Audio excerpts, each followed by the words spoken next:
Paramashivoham.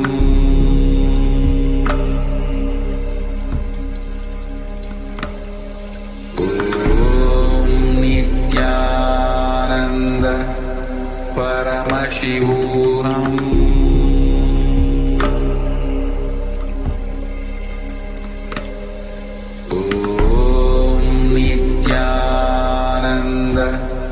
Paramashivoham.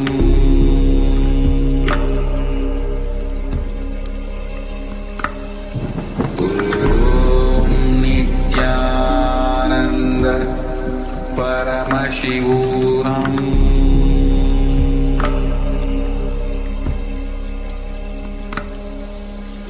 Om Nithyananda Paramashivoham.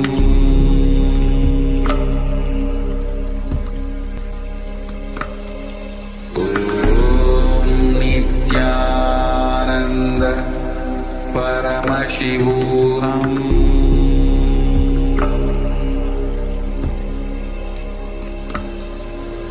Om Nithyananda Paramashivoham.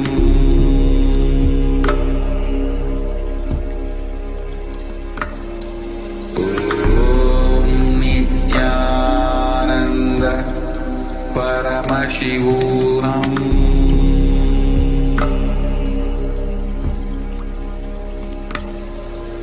Om Nithyananda Paramashivoham.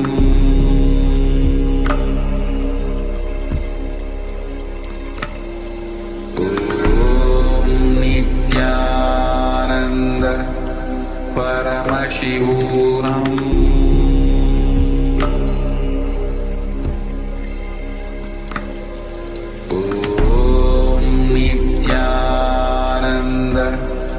Paramashivoham. Paramashivoham.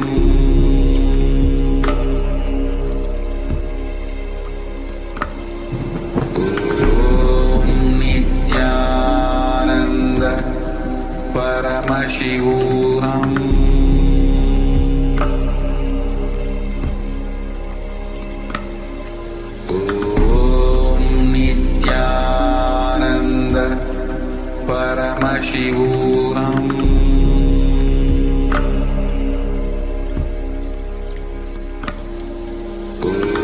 Om Nithyananda Paramashivoham. Paramashivoham.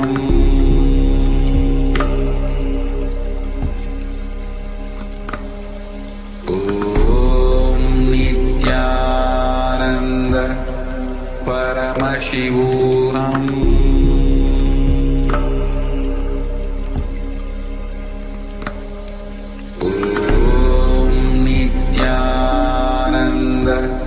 Paramashivoham.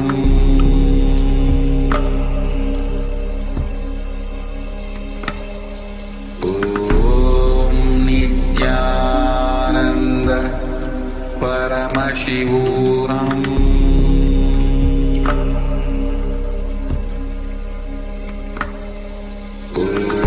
Om Nithyananda Paramashivoham.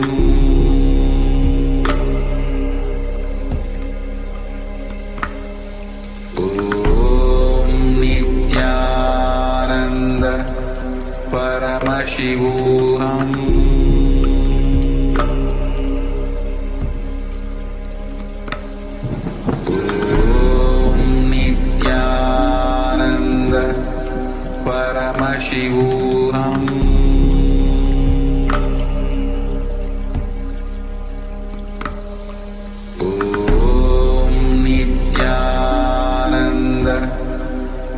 Paramashivoham.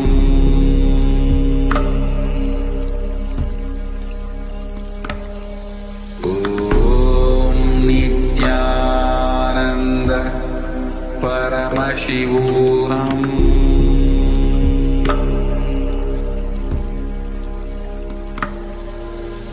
Om Nithyananda Paramashivoham.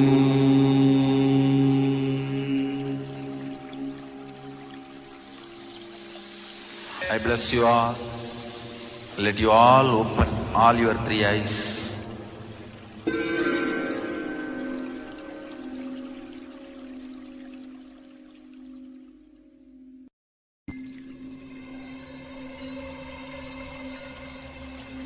I welcome you all with my love and respect.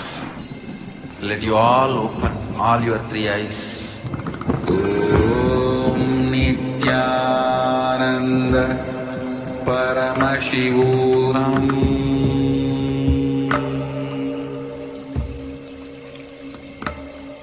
Om Nithyananda Paramashivoham.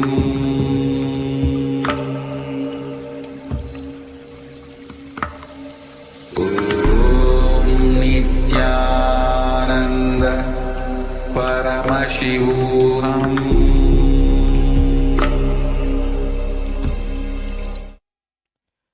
Nithyanandam Paramasukadam Kevalam Jnanamurtim Dvandvatitam Gahana Sadrusham Tattvamasya Ekam Nityam Vimalamachalam Sarvadi Sakshibhutam Bhavatitam Trigunarahitam Sadgurum Tam Namami.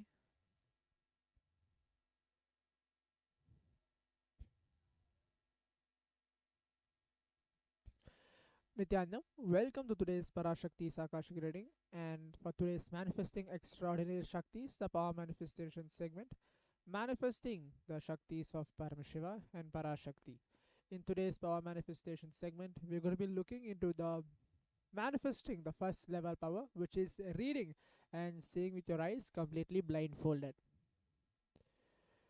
The Balasans, Nityananda yogis, the initiated disciples of the Supreme Pontiff of Hinduism, will now be demonstrating the powers of third eye and sharing with all the experience and results of the extraordinary manifestation of the divine powers awakening us through Diksha, which is the initiation.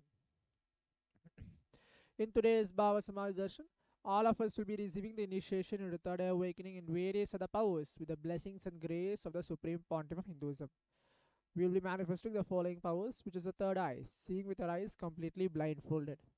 Third eye is a cosmic browsing center located between the brows, which upon initiation, one can effortlessly express powers and see through the third eye, just as you do with the two eyes. So, what are Shaktis? In the Vedagamas, which is the source scriptures of Hinduism, Paramashiva reveals in elaborate detail that every human being is hardwired to be able to manifest 463 plus extraordinary Shaktis, the divine powers. Shaktis are described as a system or a method and a science for human beings to explore the various possibilities and powers and have access to various states of consciousness. Shaktis manifest from the fundamental cognition that you are divine. You need to manifest divine, and not you are man. You need to reach divine. Now, let us learn what are the difference between Shaktis and Siddhis. The Shakti is expressed from the space of enlightenment as a side effect of feeling connection with the divine and high integrity with the Guru. The Shaktis are the source of enlightenment. Siddhis are powers that manifest from tapas or penance for enlightenment. Siddhis are on the path of enlightenment. The Shaktis of Paramashiva manifest through ordinary human beings in an extraordinary way after the initiation from the avatar. The Shaktis are permanent, whereas Siddhis are not permanent. Siddhis may divert you from the space of enlightenment. Paramashiva is a primordial divinity in Hinduism, the ultimate reality and cause, which is self-effulgent, Swayam Prakasha, all-pervading, unchanging beyond time, space, form, and causality. As a fundamental base of Avyakta, the unmanifest, and Vyakta, the manifest existence, he performs the Panchakritya, the five cosmic acts of Shristi, creation, Sthiti, sovereign rulership and maintenance, Samhara, rejuvenation, Throbhava, pulling out of delusion, Anugraha, liberating grace for all living entities. The Supreme Pontiff of Hinduism, Jagadguru Mahasannidhanam, His Divine Holiness Bhagavan Nithyananda Paramashivam, is an 1008th living incarnation and representative of Paramashiva and the reviver of Kailasa, the ancient enlightened Hindu civilizational nation, the great cosmic border. Ever since the beginning of the civilization, the Sanatana Hindu Dharma has been the cradle of enlightened beings and highly advanced science. It was where the science of enlightenment and powers, Shaktis, was lived and taught as a lifestyle. For the first time in modern day, the Supreme Pontiff of Hinduism is reviving these yogic sciences and transmitting it to the world at a record breaking pace never accomplished. The knowledge and sciences of manifesting these Shaktis are passed down from one generation to the next through Diksha, which is the initiation by the enlightened gurus. The Supreme Pontiff of Hinduism, being recognized as an incarnation at very young age, was trained and taught these sciences to revive the initiation and knowledge repositories for billions to manifest the science of power manifestation from the disciplines of Vedanta, Tantra and Sri Vidya, Yoga and Yogic powers, Mantra Shastra, Siddha Vidya, Science of Aushadha, Advaita and Bhakti Yoga, Paramashiva Jnana and Paramashiva Jnana. So, how to awaken the divine Shaktis in us? Manifesting Shaktis, the every ultimate truth, which is the Jnana, mapped into your consciousness, Prajna, manifest as a possibility and power of every being, Prajnana. The science of power manifestation is authenticated through four aspects or evidence which are called Pramana. The first is Shastra Pramana, which is the eternal, unchangeable truths revealed in the source scriptures. Next is the Atma Pramana, which is the experience and results of Aptas or authorities of Hinduism, the Vedic rishis and scientists who have time tested and verified the science. Atma Pramana, which is the account of the Supreme Pontiff of Hinduism, Bhagavan Nithyananda Paramashivam, this millennium's avatar, personal experience of power manifestation. Pratyaksha Pramana, or which are called the empirical evidence from observation and scientific experimentation.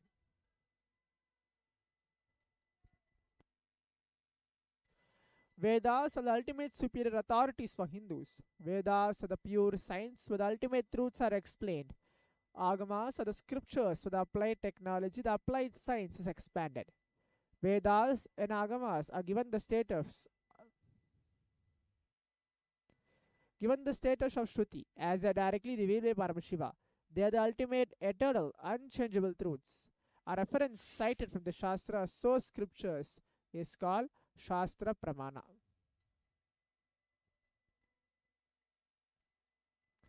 Let us now get ready to witness a very unique and exciting demonstration of the power of third eye. The Shastra Pramana, which is scriptural reference to manifest this power of third eye, goes by Kapalantarmanonyasya Tishtanmilitalochanaha Kramena Manaso Dardyad Lakshayed Lakshamuttamam. The translation goes, by fixing the mind on the inner space within the crown center and sitting stably without any movement, having the eyes closed in succession, by the stability of the mind and inner space, through the power of the third eye, one directly sees the ultimate goal, Laksham, by having the vision beyond the sight that reveals any object or place, attaining the space of oneness with the source Paramashiva. Atma Pramana, where Bhagavan Krishna says to Arjuna, but you cannot see my cosmic form with these physical eyes of yours. Therefore, I grant you the divine third eye vision. Behold my cosmic. In the Hindu Purana, Bhagavad Gita, Bhagavan Krishna initiates Arjuna into the power of third eye to behold Krishna's Vishwarupa Darshan, the vision of his cosmic form. The 11th chapter of Bhagavad Gita, which contains a description of Bhagavan Krishna's cosmic form, is completely narrated by Arjuna as he sees Krishna through the third eye. In Swamiji's own words, the first experience that I was able to see everything around me, above me, the whole 360 degree, 10 directions, below me, everything I realized, not only I was able to see, I was able to feel, experience all of that as me. Pratyaksha Pramana, which is a study measures and comparing metabolic cell activity of the brain in conscious and meditative states. When doing daily activities, high activity is measured in the brain, where the third eye is located. When in the deep samadhi state, only the third eye region is active, and almost 90% of the brain is rest at peace. Sakshi Pramana is this rare sacred sense of third eye awakening is being made available to humanity for the ultimate enrichment and conscious evolution by the Supreme Pontiff of Hinduism, Bhagavan Nithyananda Paramashivam. Swamiji embodies the most profound yogic state that surpasses all bounds of time, space, and matter. Supreme Pontiff of Hinduism is gifting this pure great sense of third eye awakening, allowed in many other spiritual sciences through initiation, Diksha. Billions of people have been initiated by Swamiji and are experiencing the profound results as extraordinary powers in their everyday life.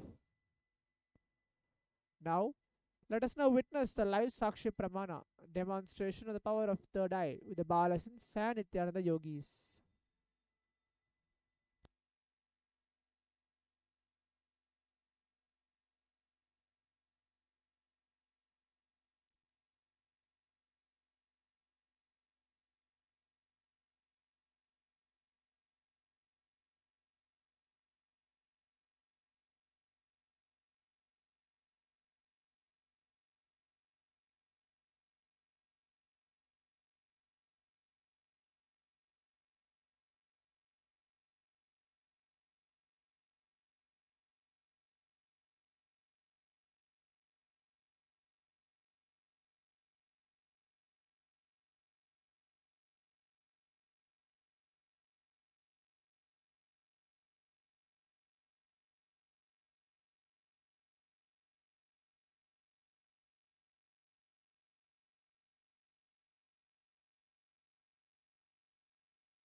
Now, we'll be entering into the power manifestation demonstration directly.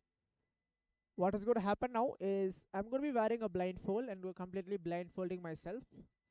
So this is the mindfold which I'm going to wear.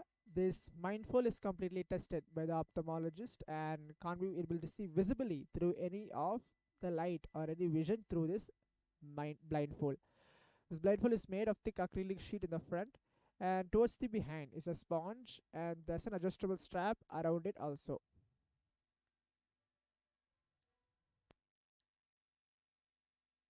So today's power manifestation demonstration, what is going to happen is we're going to be pulling out one of the posts from the Kailasa Supreme Pontiff of Hinduism Facebook page and reading out that and describing a jumbled upon words and letters. So these are the both things which is going to happen.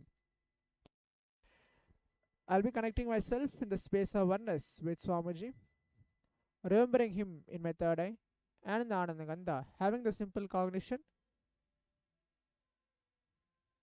Paramashiva is real and manifest this power.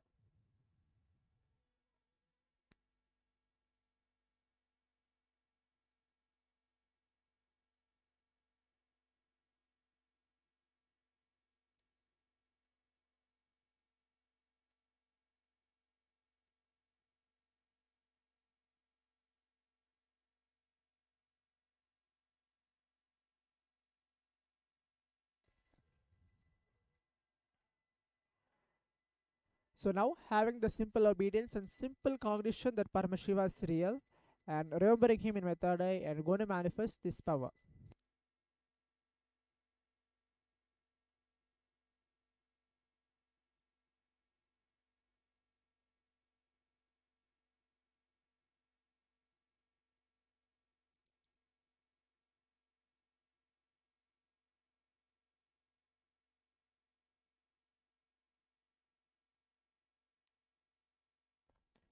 Now, let us all sit straight. Take few minutes, remember Swamiji in our third eye in the Anandagandha in any inner space and chant the Mahavakya along. Om Nithyananda Paramashivoham Om Nithyananda Paramashivoham. Om Nithyananda Paramashivoham. Om Nithyananda Paramashivoham. Om Nithyananda Paramashivoham. Om Nithyananda Paramashivoham. Om Nithyananda Paramashivoham.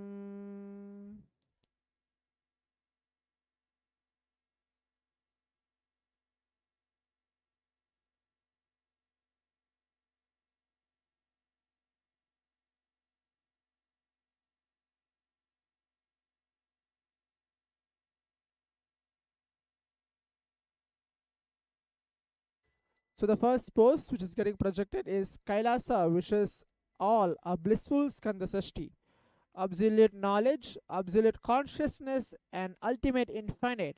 All the glories, possibilities, powers, and qualities of Paramashiva express itself completely in Subramanya. He is Lord of Victory, the Supreme Pontiff of Hinduism, Nithyananda Paramashivam. Within Swamiji's picture having the Subramanya Bhava Samadhi Darshan in the right side, and towards the left is Lord Muruga's image.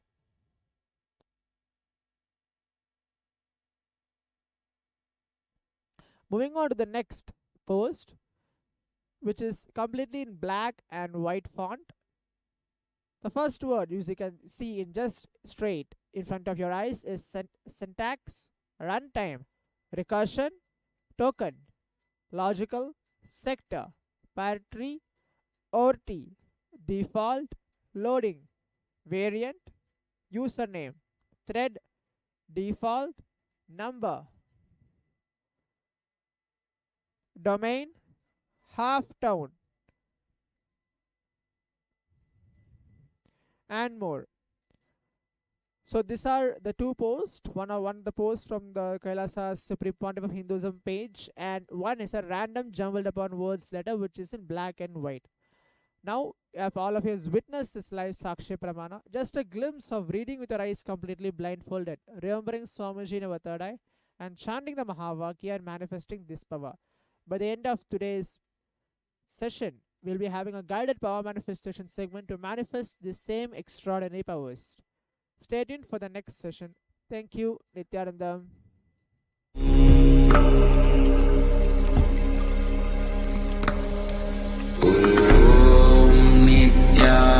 Nithyananda Paramashivoham.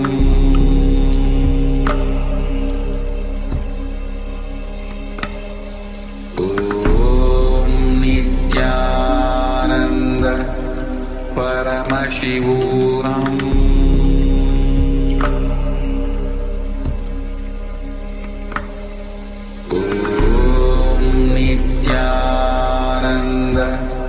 Paramashivoham.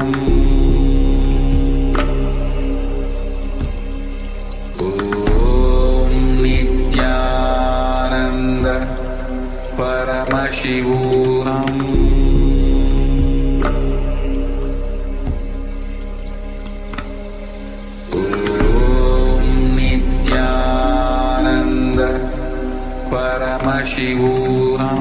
Om Nithyananda Paramashivoham.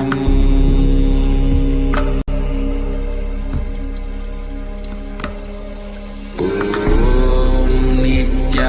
Om Nithyananda Paramashivoham.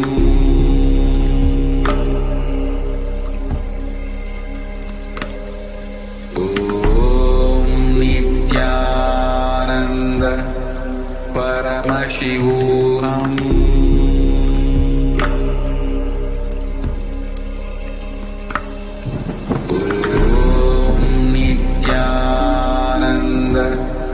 Paramashivoham.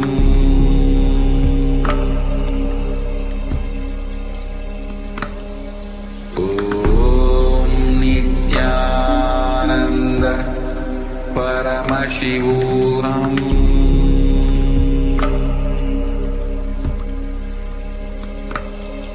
Om Nithyananda Paramashivoham.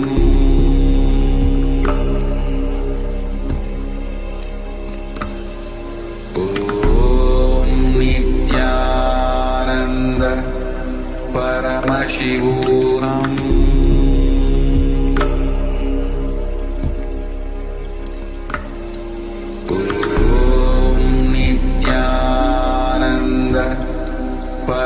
Paramashivoham.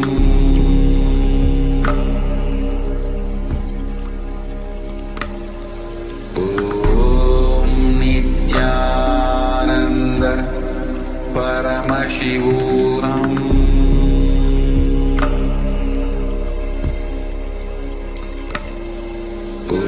Om Nithyananda Paramashivoham.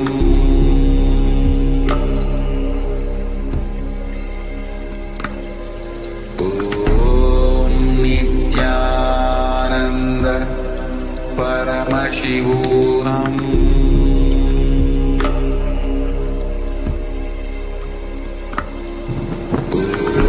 Om Nithyananda Paramashivoham.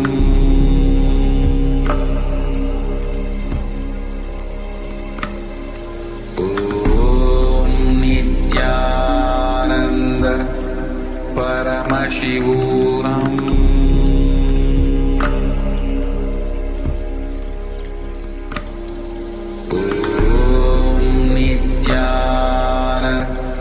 Paramashivoham.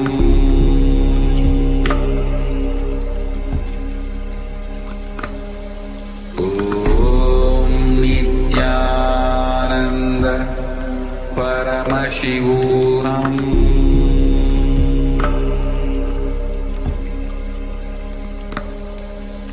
Om Nithyananda Paramashivoham. Paramashivoham.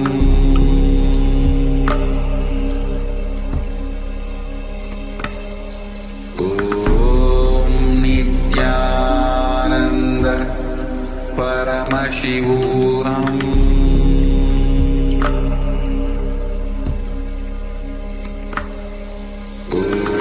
Om Nithyananda Paramashivoham.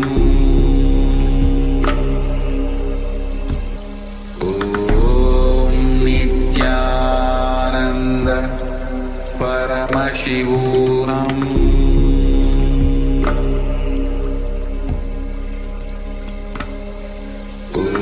Om Nithyananda Paramashivoham.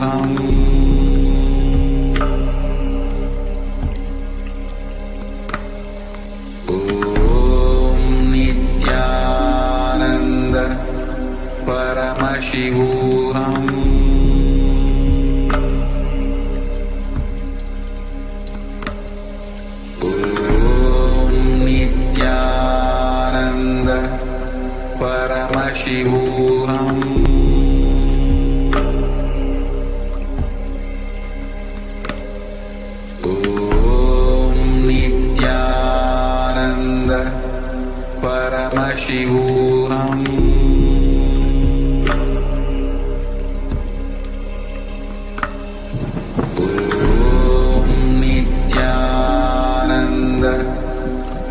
Paramashivoham.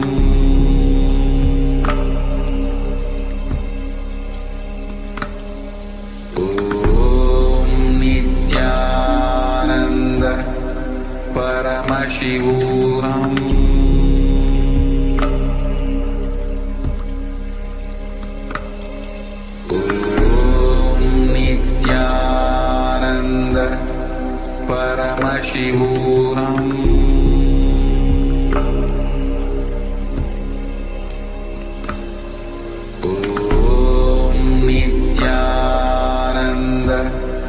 Paramashivoham.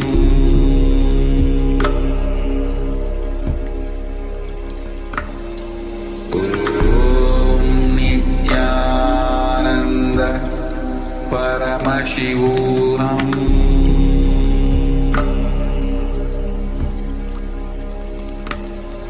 Om Nithyananda Paramashivoham.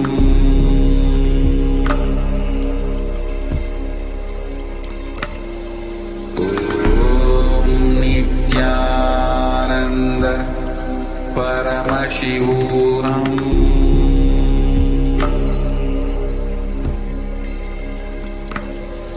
Om Paramashivoham. Ananda Paramashivoham. Om Nithyananda Paramashivoham. Nithyananda Paramashivoham. Om Nithyananda Paramashivoham. Om Nithyananda Paramashivoham. Om Nithyananda Paramashivoham. Om Nithyananda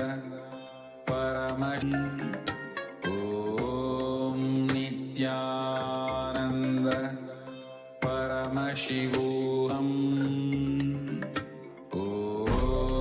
Nithyananda Paramashivoham. Om Nithyananda Paramashivoham.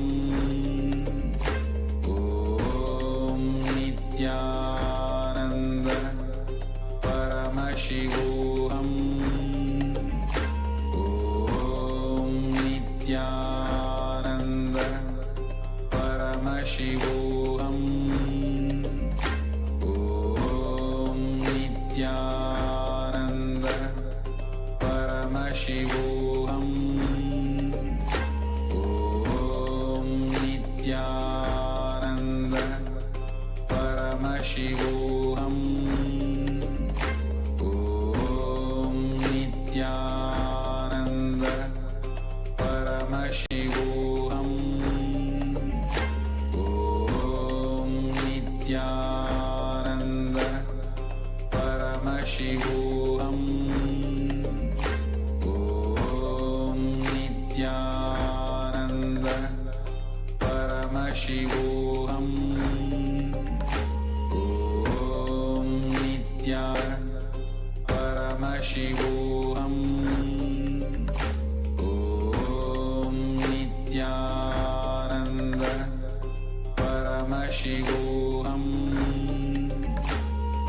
Om Nithyananda Paramashivoham. Om Nithyananda, welcome back to viewers. Now let us enter into this next section and understand who is Devi Parashakti, the divine cosmic mother.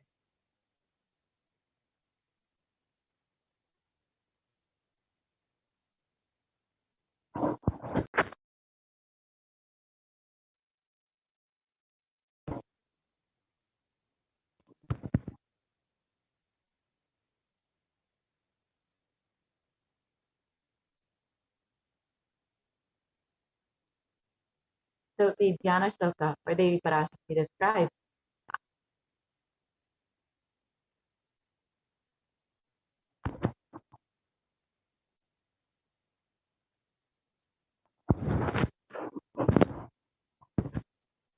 the Divine Mother is to be meditated upon as shining in a vermilion red body with a triple eye, sporting a crown of rubies studded with a crescent moon.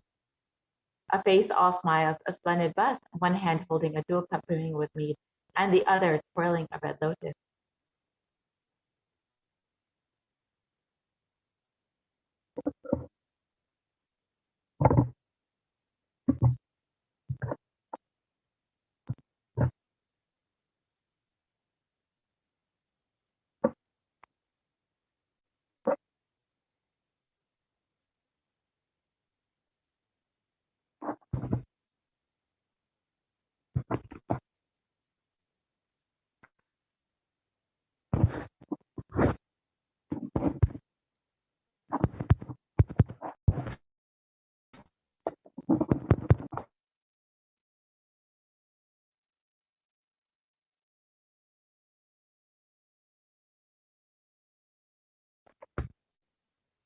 I meditate on the great empress. She is red in color and her eyes are full of compassion and holds the noose, the goat, the bow, and the flowery arrow in her hand. She is surrounded on all sides by power, and she is the self within me.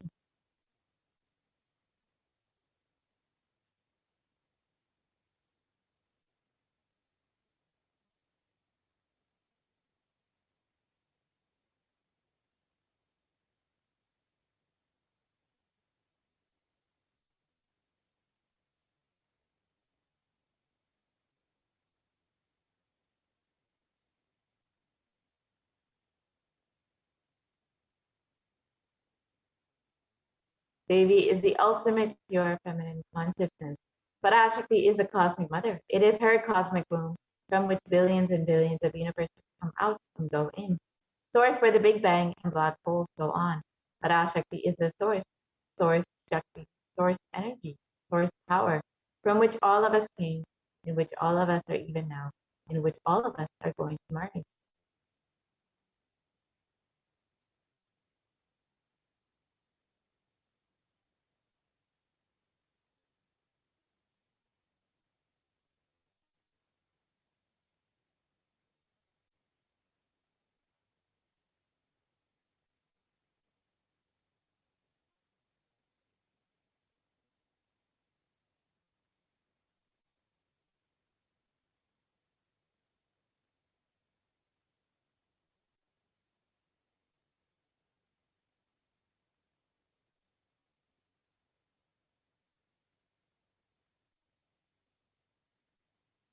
Out of her extreme love and compassion, Parashakti herself is manifesting through the embodied form as the Nijavatara of the Supreme Concept of Hinduism, Jagat Guru Mahasanidana, His Divine Holiness, Bhagavan Nithyananda Paramashivam, gracing us, answering all of our questions, attending to our prayers, giving boon, healing us, revealing our past, present, and future, delivering profound spiritual truths, and ultimately giving us the experience of Paramashivoham itself.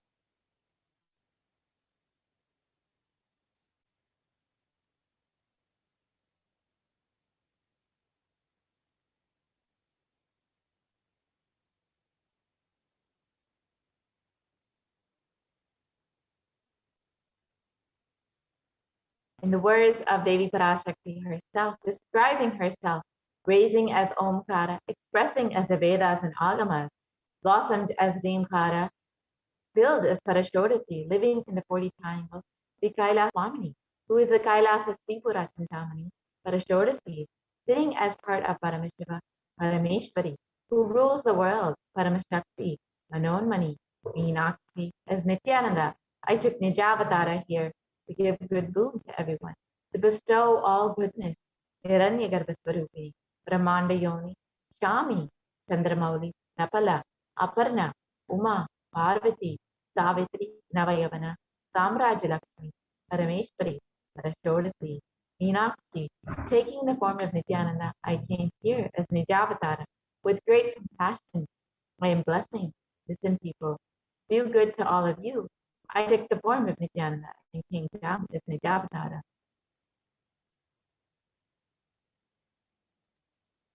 Raising in Omkara, blossoming as Shiva, Shiva manifesting as the source of existence, the powers of existence, the expression of existence.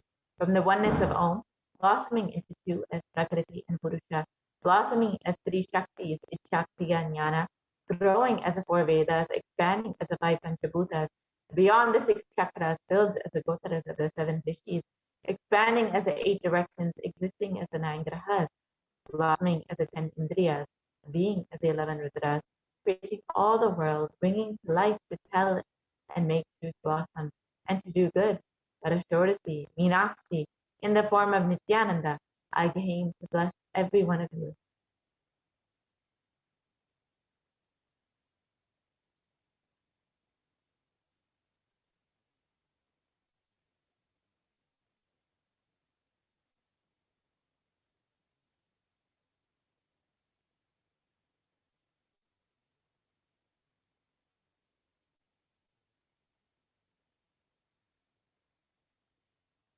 So, how can we receive Devi Parashakti?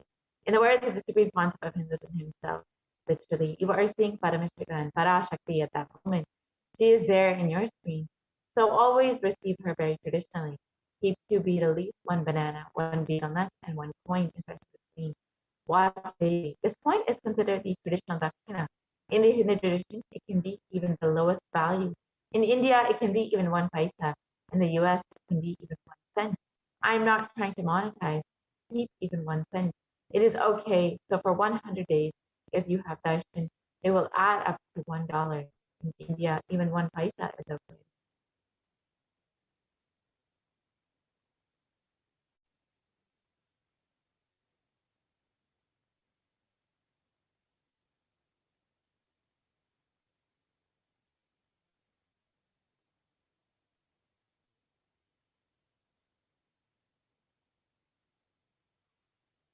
You can offer that to Devi after the darshan is over. Do namaskar and eat the banana, the betel leaf, and betel nut. Take it as prasadam immediately. Collect those coins and send them to the LA temple. This betel leaf, betel nut may look too small, but in a few days you will see how much it adds to your sentiment that really she is there. You will not take the Devi darshan for granted. Rituals will break your monotonous, unconscious mentality and lifestyle and remind you and raise you to the powerful cognition. It will break your unconscious behavior. Now, how can we set up our Talmud? We can keep 2 betel leaf, 1 banana, 1 betel nut, and 1 coin, and put that on a plate and offer it to Devi every time you have darshan. You will see with this one small gesture how much your relationship, your connection to Devi Parashakti grows. Now, with this, we'll be entering into the next segment. As we all know, Devi Parashakti has been continuously revealing sacred secrets of the universe and about giving us guidance, advice, and now in this segment, we'll be understanding what Devi Parashakti has revealed about the sacred secrets of new birth.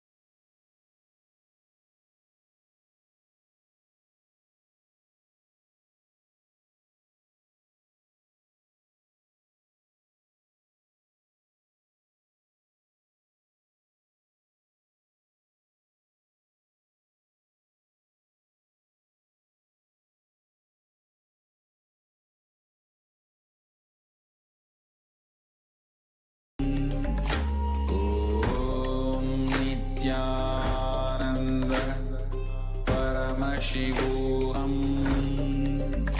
Om Nithyananda Paramashivoham.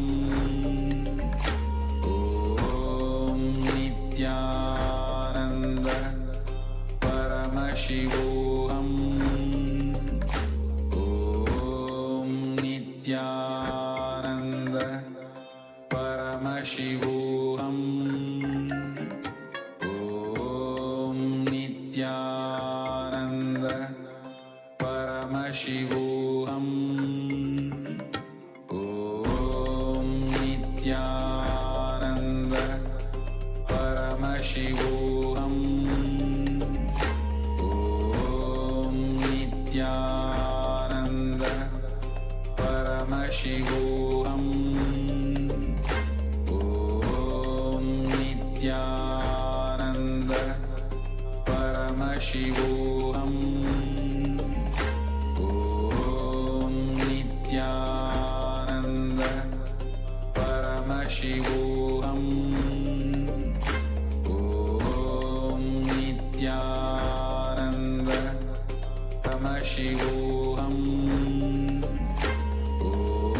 Om Nithyananda Paramashivoham. Om Nithyananda Paramashivoham.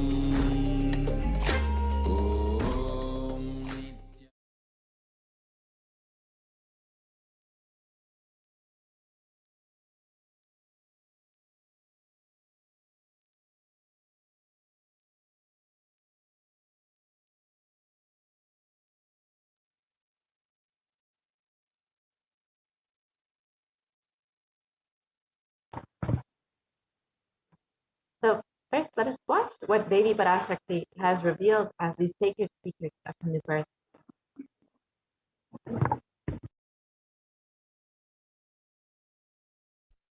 நன்றாய் கேட்டுக்கொள். உன் கேள்விக்கு உன்மூலமாய் உலகெங்கும் இருக்கும் இந்துக்கள் எல்லோர்க்கும் அளிக்கின்றேன் உத்திரம். கேட்டு வாழ்ந்தால் உங்கள் வாழ்க்கை பத்திரம். நன்றாய் கேளுங்கள். பிறப்பின் ரகசியத்தை பிறப்பிலா பெருமை உடைய பரமேஸ்வரி சொல்லுகின்றேன் கேளுங்கள். அண்டஜம், யோனிஜம், ஜலஜம், பீஜம் எனும் 4 விதமான பிறவிகளில் 84,000 யோனிகளில் பிறக்கும் பிறப்புகளிலேயே பெருமை வாய்ந்ததும் உத்தமமானதும் மனிதப் பிறவி. அந்த மனிதப் பிறவியிலும் பலமுறை பிறந்து உழன்று அரசியல், பொருளாதாரம், சுகபோகம், தர்மம், அர்த்தம், காமம் எனும் ஆசைகள், துக்கங்கள், அச்சங்கள் அனைத்திலும் அழன்று உழன்று இனி வேண்டாம் இப்பிறவி, வேண்டுவது மோட்சமே என்று முடிவெடுத்தோர்க்கு மட்டுமே ஹிந்து மத யோனிஜம், ஹிந்து பெற்றோர்க்கு பிறந்திடும் சனாதன ஹிந்து தர்ம யோனிஜம். மனித பிறவி உத்தமம், சனாதன ஹிந்து தர்ம மனித பிறவி உத்தமோத்தமம். இந்த உத்தமோத்தம பிறவி எடுத்த எல்லோருக்கும் ஜீவன் முக்த விஞ்ஞானத்தையும் சனாதன தர்மத்தையும் காக்கின்ற கடமையும் உண்டு. அதனால் வருகின்ற நன்மையெல்லாம் அனுபவிக்கும் உரிமையும் உண்டு. இந்த கடமையை செய்வோம் என்று சத்தியம் செய்ததனால்தான் அந்த உரிமை அளிக்கப்பட்டது. பூமிக்கு வந்தபின் மனம் மயங்கி மதிமயங்கி சனாதன தர்மம் காக்க மறந்ததனால் மாயை அவர்கள் உயிரை பறிக்கின்றாள். நன்றாய் புரிந்து கொள்ளுங்கள். உயிரை கொடுத்தாலும் தர்மத்தை காப்போம் என்று உறுதி எடுத்தவர்க்கே சனாதன ஹிந்து தர்ம யோனிஜம் அளிக்கின்றேன் யான். உடல் பெற்ற பிறகு ஊழிப் பெருவலியால் ஆசை அச்சங்களை உதறவிடாது, உதறியும் விடாது சனாதன ஹிந்து தர்மம் காக்க மறந்தோரை உயிர் வாழத் தகுதியில்லாதவர் பட்டியலில் உடனடியாய் மாயை சேர்க்கின்றாள். அதனால் ராட்சசர்களும் அசுரர்களும் தானாகவே இவர்கள் உயிரை எடுக்கின்றார். நன்றாய் புரிந்து கொள்ளுங்கள். உயிரை கொடுத்தாலும் தர்மம் காப்போம் என்று நிற்பவர்க்கு நிலைத்திடும் வீரஸ்வர்க்கமும் கைலாச பதவியும், எக்காரணம் கொண்டும் தர்மம் காக்க மறந்த உத்தமோத்தம ஜனனமான சனாதன ஹிந்து ஜனனம் பெற்ற மக்களுக்கு இல்லை வேறு கதி. சனாம மனித ஜனனம் உத்தமோத்தம மனித ஜனனம். உங்கள் உரிமை உலகில் அதிகம், உங்களுக்கு கடமையும் உலகில் பெரிது. தர்மம் காத்தாலே கடமை, தர்மம் காக்காதார்க்கு உயிர் வாழும் உரிமை இல்லை.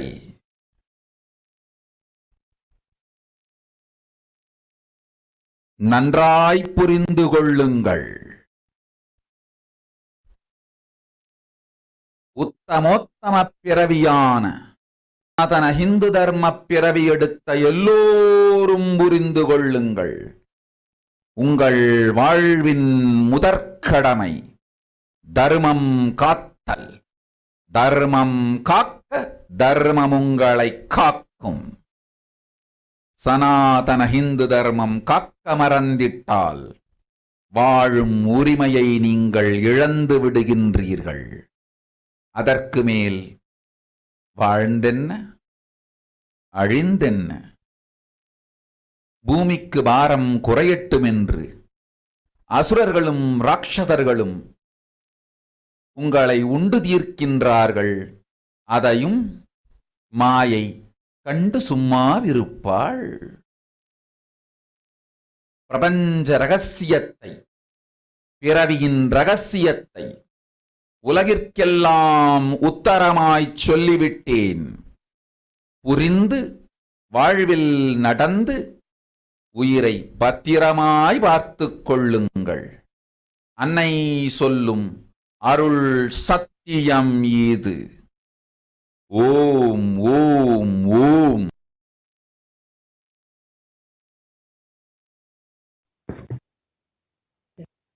Now let us look at Devi Parashakti. நன்றாய் Devi revealed. Listen, Andajam, Yonijam, Jalajam, Bijam. Like this, in 4 types of birth, in 84 lakh yonis, in all of these births, the most greatest birth of them all is the human birth.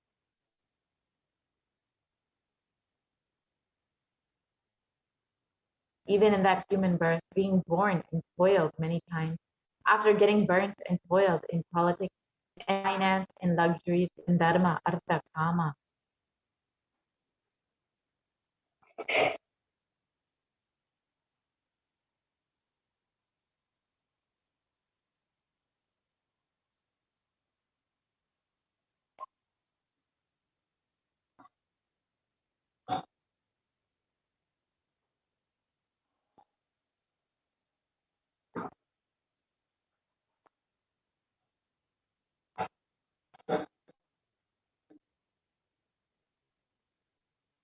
And those who decide of not wanting this birth, wanting only moksha, only those will have Hindu Dharma Yonikam, the Sanatana Hindu Dharma Yonikam, of being born to Hindu parents.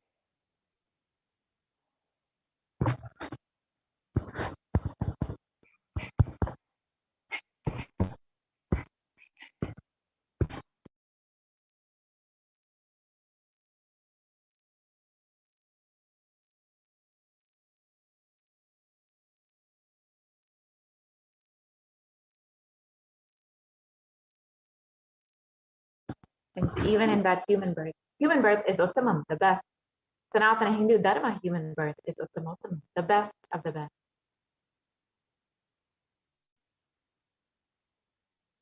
One who took this Uttamottama birth has the responsibility of protecting the science, enlightenment, and Sanatana Dharma.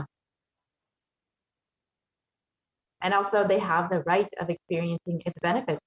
This right was given to them because of their commitment given by them to do this responsibility. After coming to Bhuloka, by getting mentally deluded and forgetting the dharma of protecting Sanatana Hindu Dharma, Maya, she is taking away all their souls. Understand carefully, I'm giving the Sanatana Hindu Dharma Yonijam only for those who gave the commitment of protecting Sanatana Dharma, even by giving their life.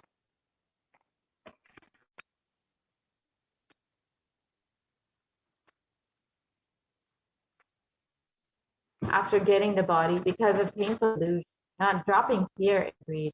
For those who forgot to protect that Sanatana Hindu Dharma, Maya, she will immediately add them all to the list of those who are not worthy of living.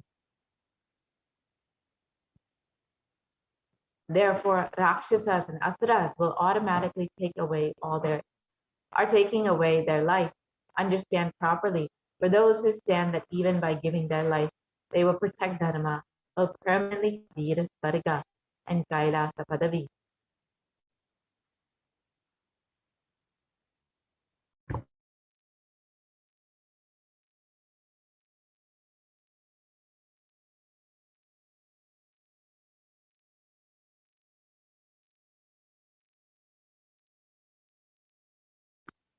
For any reason, people who forgot to protect Dharma have the Uttama birth of Sanatana Hindu birth. There is no other way for them.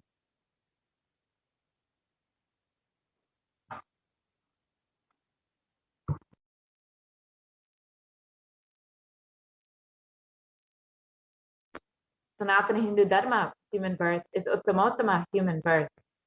Your rights in this world are immense. Also, your responsibility in this world is large. Protecting Dharma is responsibility.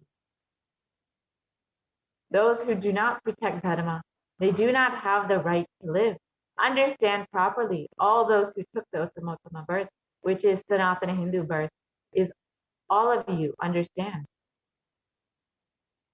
The first responsibility of your life is protecting Dharma. If you protect Dharma, Dharma will protect you. If you forget to protect Sanatana Hindu Dharma, you lose the right of living. After that, the bodies will get destroyed. Asuras and Rakshasas will eat you, so that burden on earth will be reduced. Seeing that Maya, you will keep quiet. So let us understand what is the responsibility of the Hindus as revealed by Devi Parashakti.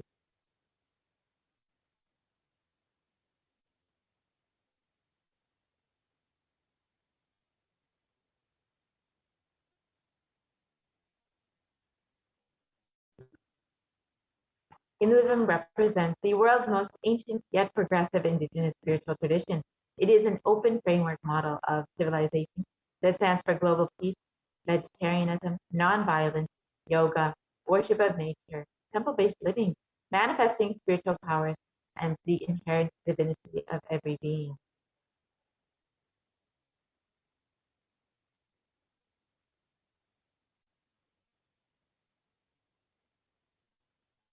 The Hindu nations were ecosystems where more and more enlightened beings could be produced. That enlightened civilization could be kept alive, and its great gifts shared with the world.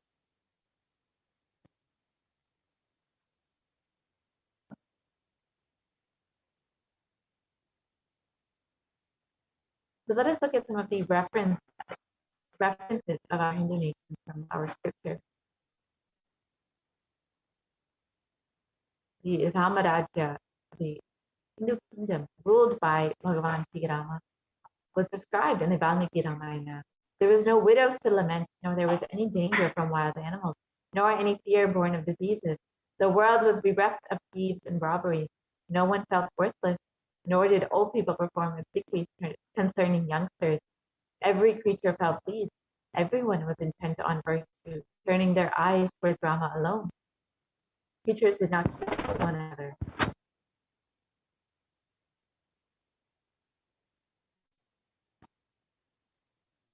And the description continues on.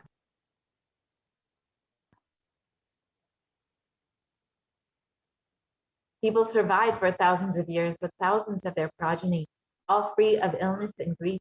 The trees there were bearing flowers and fruit regularly without any injury by pests and insects.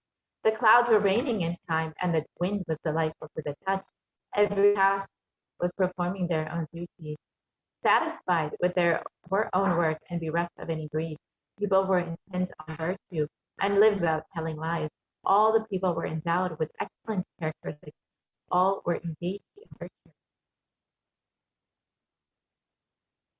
Another description of one of the ancient Hindu kingdoms, the Hastinapur kingdom, ruled by Yudhishthira, was described in the Srimad Mahabharata.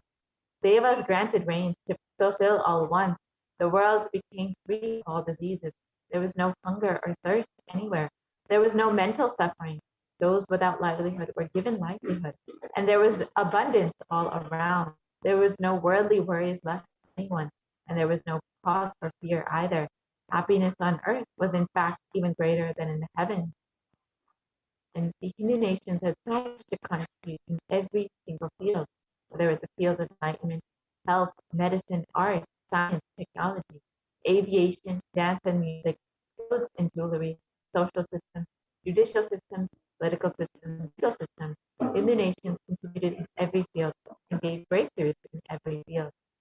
So over the course of 1,000 years, our Hindu nations were destroyed due to various invasions and attacks by outsiders. Let us look at this three-phase attack and destruction of the Hindu civilization. The first phase were the Islamic invasions between 800 and 1700 AD. This was the physical destruction of the Hindu civilization. And Wilderand, a famous historian, has described that the Mohammedan conquest of India is probably the bloodiest story in history.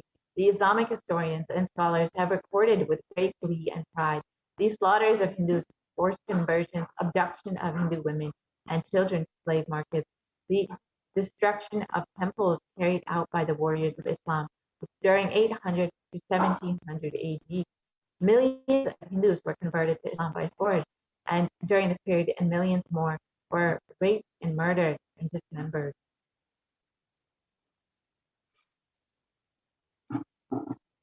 And the Islamic law prescribed for Hindus, described and conveyed by Khilji, one of the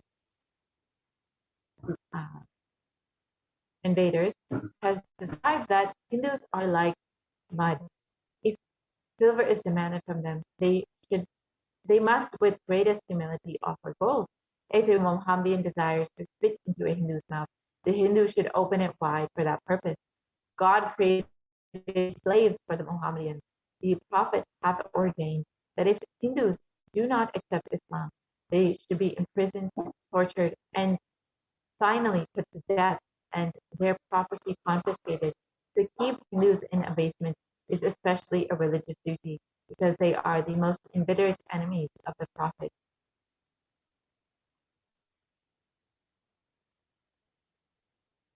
And during the Islamic invasions, over 200 million Hindus were slaughtered by Muslim invaders.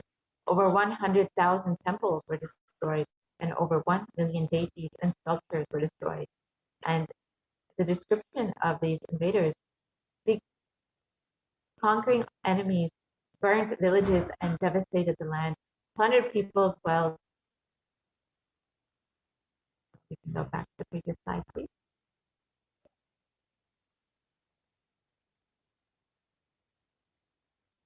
We can go back to the previous slide, please.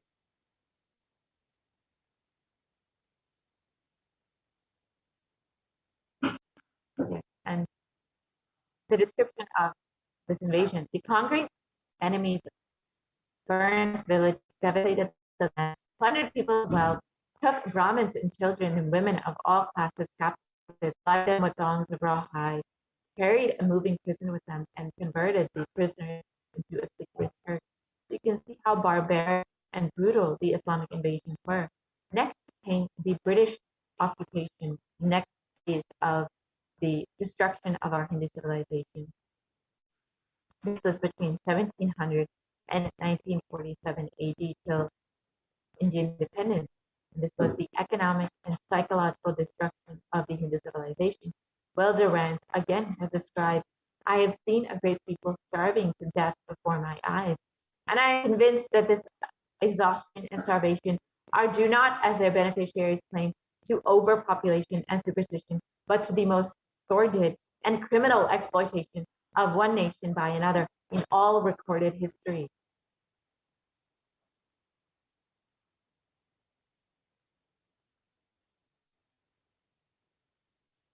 And the British Empire used all possible means to destroy Hindu civil and cultural institutions in order to delegitimize and demoralize the indigenous people of India so that they would become slaves in their own homeland.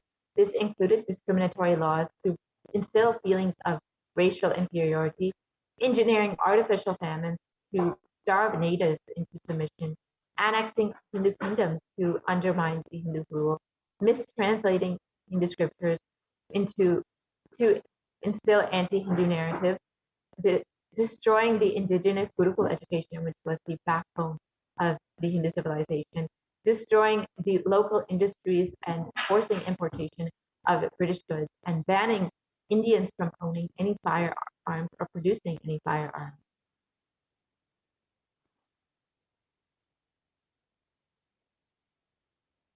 And during the British occupation, over $45 trillion was looted from India over the course of 200 years, and 45 million Hindus were put to death due to artificial famines and imposed poverty by the British policies and reprisal killings for 1957 mutiny. And over 680 native kingdoms were usurped by the British Raj, and Tajik Road of the Indian Parliament has described. The British came to one of the richest countries of the world, and over 200 years of exploitation, looting, and destruction reduced it to a poster child of third world poverty.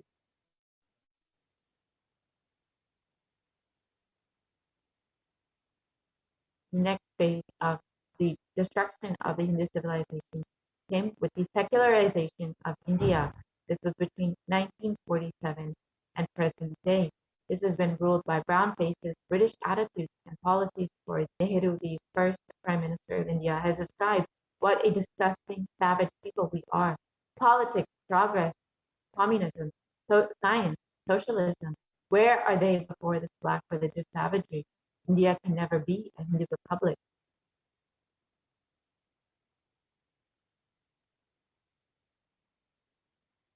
And B.R. Ambedkar, India's first law minister and the principal architect of the Indian Constitution, has described, if Hindu Raj does become a fact, it will no doubt be the greatest calamity for this country. No matter what Hindus say, Hinduism is a menace to liberty, equality, and fraternity. It is incompatible with democracy. Hindu Raj must be prevented at any cost. So these are two of the first leaders of the so-called secular India. Clearly, they had a very anti-Hindu agenda.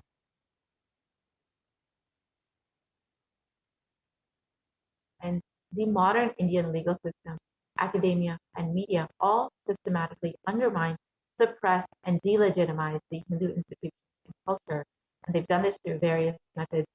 For example, the Indian Constitution has established government control and taxation over Hindu temples, schools, and other institutions that remain free from this interference.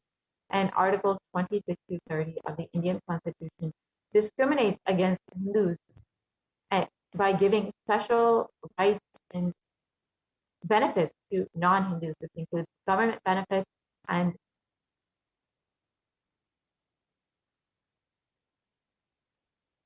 scholarship.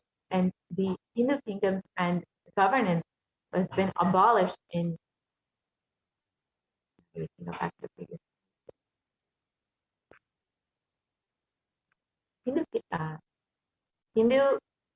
kingdoms and governance has been abolished in the secular India, and anti-superstition laws have been passed to criminalize Hindu practices, and mainstream in academia have presented Hindus as sexist, racist, backwards, and oppressors.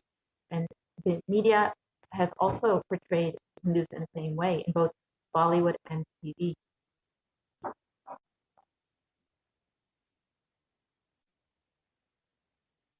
And media narratives have been used to stereotype and demoralize Hindus. Bollywood and other mainstream media outlets consistently portray Hindu gods and gurus as cartoonish, dishonest, corrupt, and sex fiends in a manner that is similar to the British imperial propaganda. Media narratives have been used to shape human consciousness and further political agenda. Racist British colonial stereotypes portraying Hindus as superstitious, backwards, dishonest, and corrupt has been perpetuated by their British brown successors in modern day India, completely unabated.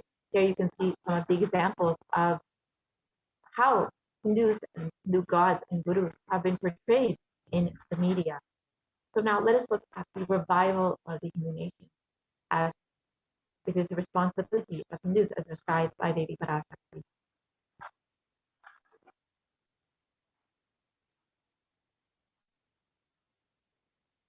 The Supreme Pontiff of Hinduism has described the vision for the Hindu civilization.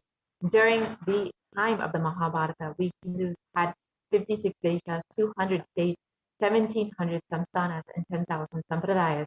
In all 56, we Hindus are persecuted. Now we have lost all 56. The last to fall was Nepal. I am the collective voice of all the persecuted Hindus. I will revive and rebuild a Hindu nation built on the Vedagamic principles as a refuge for all the practicing and aspiring Hindus, as a safe haven for all the persecuted Hindus.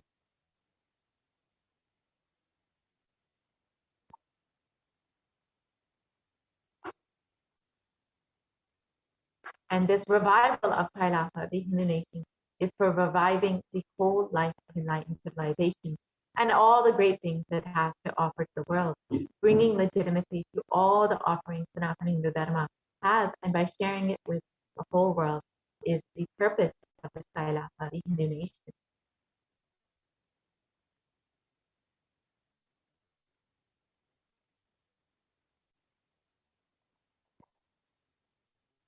And Kailasa is the revival of the cosmic constitution. Kailasa is the model nation of how enlightened civilization should be living and administered. Politics, judiciary, education, economy, everything will be revived as Paramashiva revealed in the Vedagamic scriptures, the Sanatana Hindu Dharma scriptures.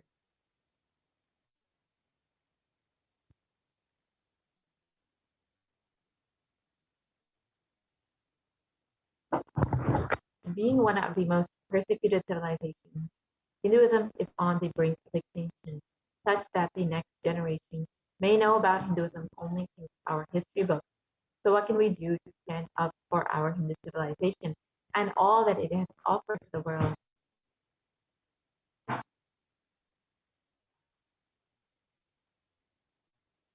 Today, Hinduism is a political orphan.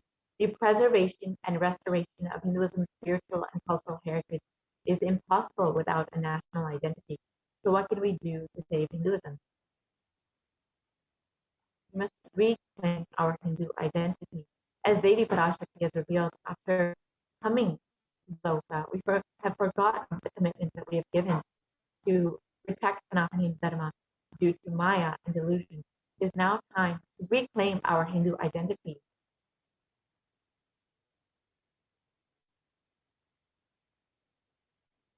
We need to understand that Hinduism is responsible for our successful life. If we are Hindus and we are healthy, wealthy, rich, successful, peaceful, happy, respectable, have a stable family life, have the best mental setup, we need to understand that Hinduism is responsible. Our Hindu identity is responsible. Our Hindu scriptures are responsible. If it is the Hindu scriptures which have given us the best mental setup, all the best things that we have, our Hindu scriptures are responsible.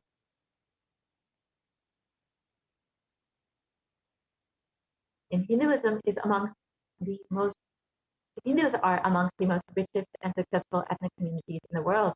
Hindu scriptures, Hindu lifestyle, our enlightened masters are responsible for this. Our Hindu thought currents are responsible for this. And just one example of Hindus across the globe, in the Hindustan Times, it was reported that Hindus are the most educated religious group in the US, according to the Pew Study report.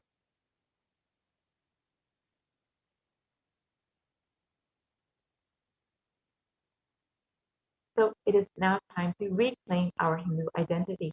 It is not just the anti-Hindu elements being active. It is the responsible Hindus being inactive that is responsible for this whole destruction of Hinduism. So let us now take responsibility for Hinduism and all the Hindus all over the world reclaim our Hindu identity. As Devi revealed, this is the commitment that we have given when we were given the Uttamattama Sanatana Hindu birth.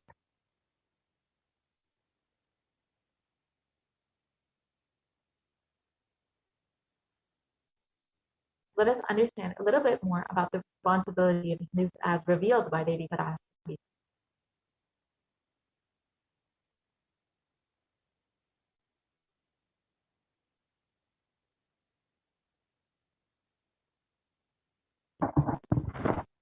It is the responsibility of Hindus to revive this enlightened civilization again and again, and give all the gifts of the enlightened civilization to humanity. The revival of the enlightened civilization, the Kailasa, the Hindu nation, is the survival need of humanity.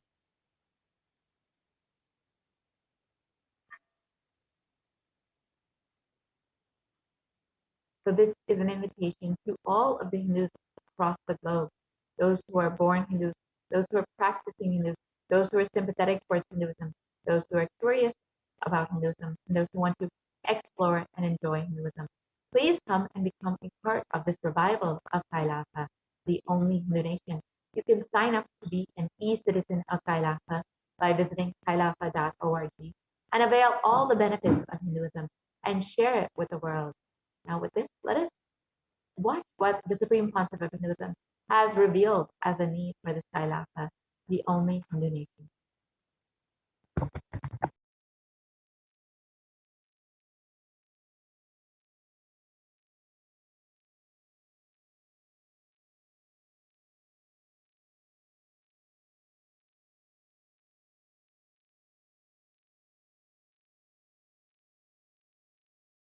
Contribution. Hinduism, Veda Agamas have great things to contribute to the world. Like the great power manifestation science, the ancient culture and arts, the ancient lifestyle truths, the ancient medical practices and medicinal knowledge, the ancient indigenous cultural heritage and jewelry, perfume, dance, music, in every level, Hinduism has so much to contribute. Veda Agamic traditions have so much to contribute.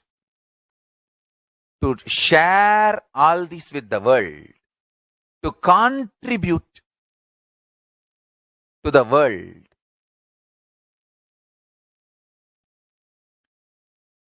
Hindus need to tell the world what they are contributing in every level. The brand of Hinduism itself is enriching and empowering and enlightening. Hinduism is all about enlightening the world. Empowering, enlightening, enriching the world. Contributing.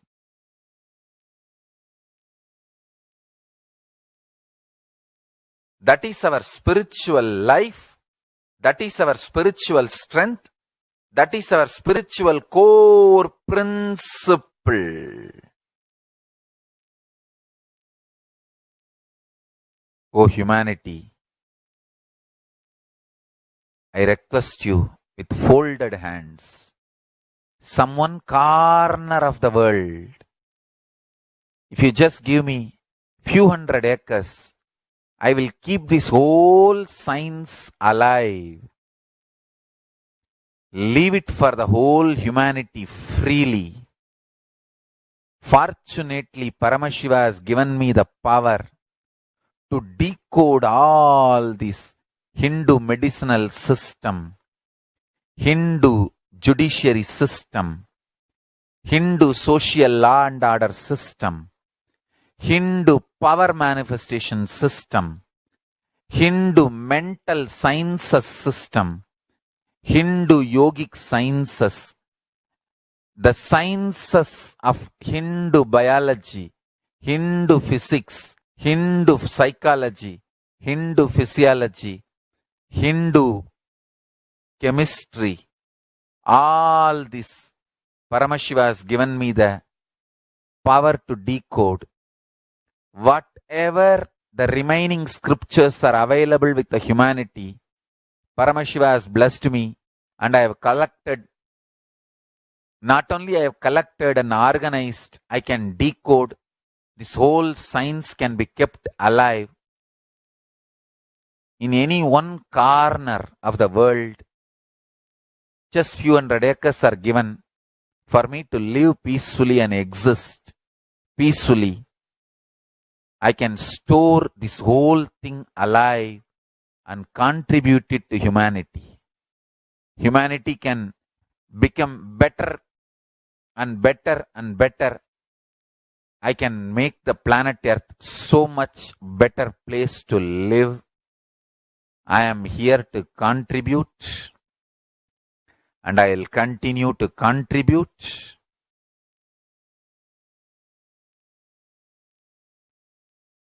As long as I am allowed to live, I will contribute.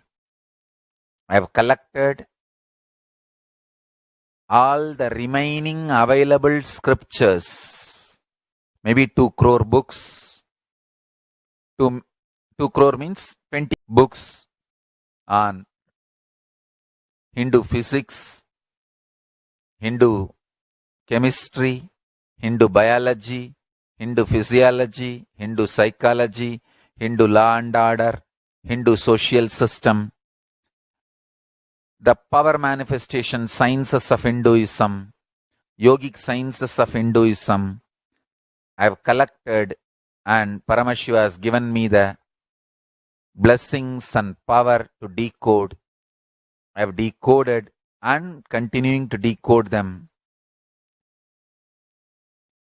If the humanity, somebody is kind enough to give me few hundred acres in one corner of the world and let me live peacefully, I can keep all these scriptures there and go on sharing with the world, revealing these whole sciences to the world, and go on contributing. I don't need anything other than 1 cup of curd rice every day. That's all. A cup of curd rice per day over. I can go on be giving this to the world. I can add to the world. I can make the world better place to live. That's all I have to say.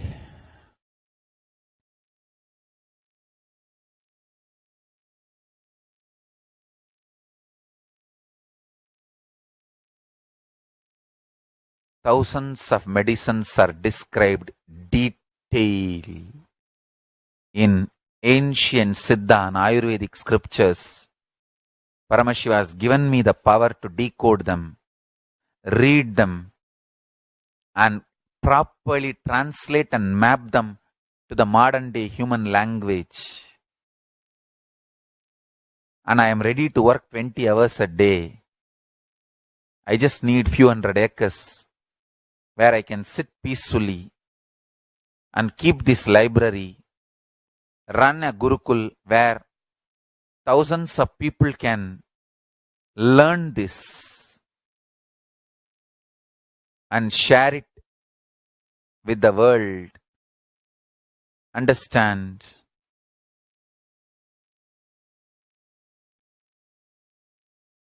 I am only interested in contributing.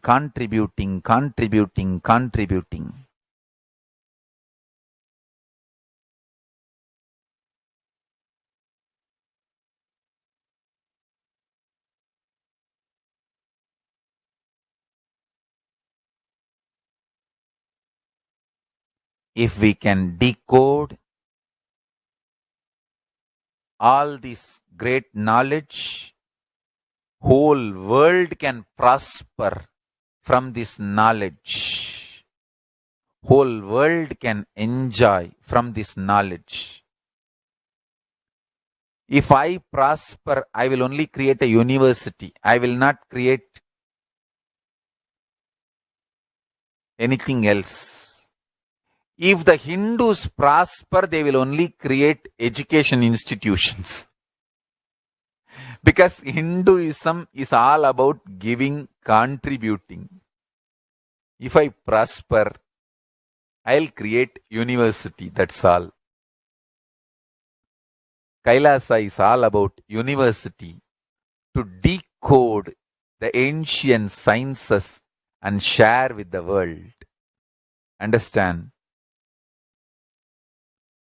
Every day I am sitting and going on decoding, writing notes on my books and writing details on my books.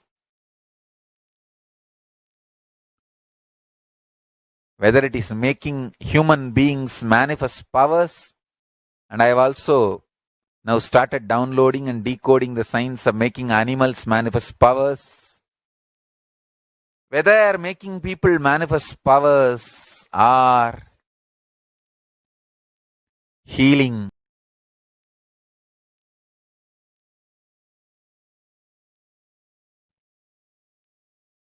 in every level, life is all about contribution, contribution, contribution.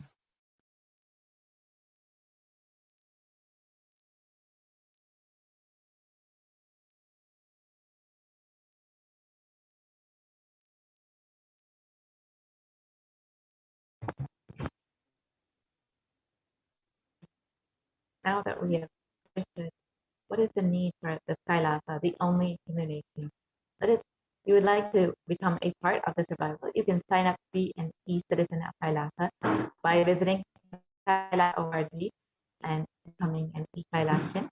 And you can with all of your friends and family and invite them to also be an e-Kailashian and be a part of the survival of Kailasa. Now with this, we will be concluding this portion of the program. We'll be entering into the next segment where we will understand some of the offerings that we can make to Devi Parashakti. As all of us know, Devi has been continuously manifesting over the last several months to guide us, bless us, and protect us during the time. So if you would like to offer your gratitude to the Divine Cosmic Mother, you are welcome. Stay tuned for this next segment where we will go through some of the offerings that we can make for Devi Parashakti.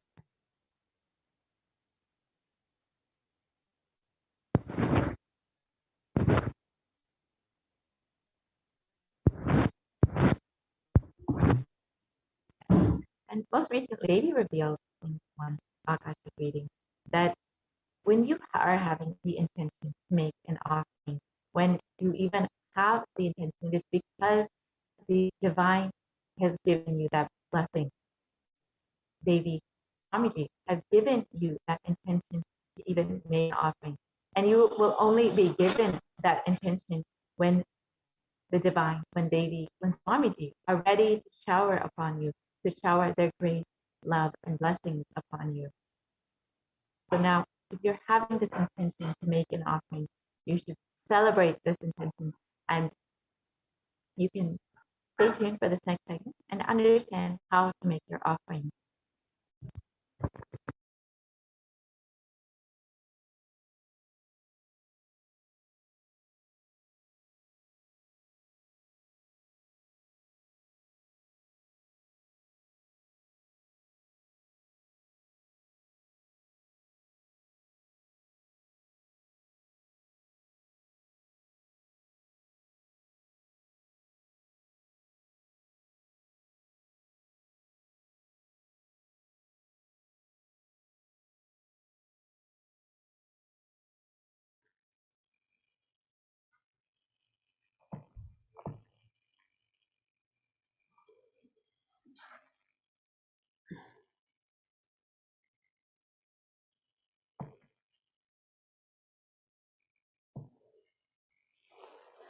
Nithyananda, and welcome back to this segment where we'll be learning more about the various offerings we can offer to Devi Parashakti today as we get ready to receive her darshan and blessings and celebrate her happening, her presence in our lives.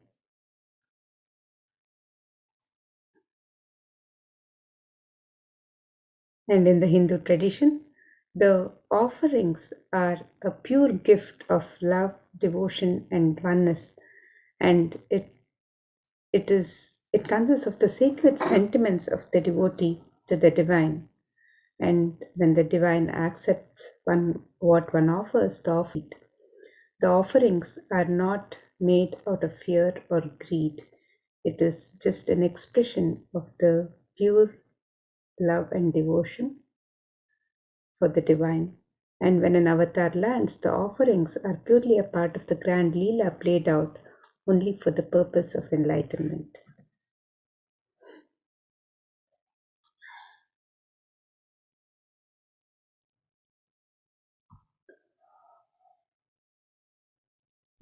And now, as we prepare to receive Devi Parashakti with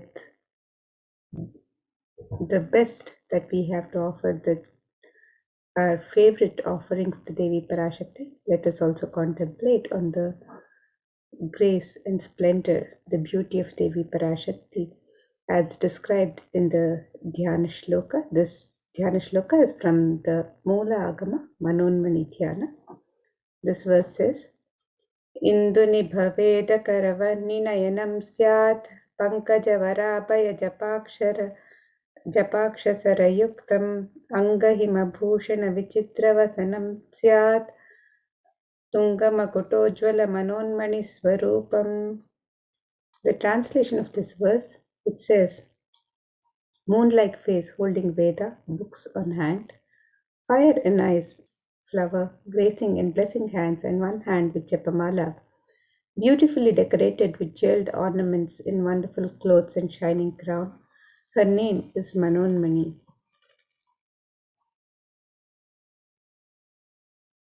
And another verse describes Devi Parashakti. It says, Dhyayet Devim Trinetram Shashinibhavadanaam Vedahastam Dadhanam Savye Padmam Varadamapare Chapayam Chakshamalam Divyair Abharanair Vibhushita Tanum Brahmadibit Pujitam Devi Meva Manonmanim Pratidinam Kamarthadatrim Shubham.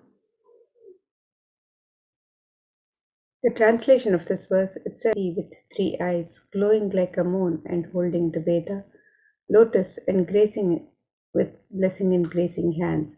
She is wearing beautiful ornaments and she is worshipped by Brahma and other many gods and showers auspicious boons for all actions every day.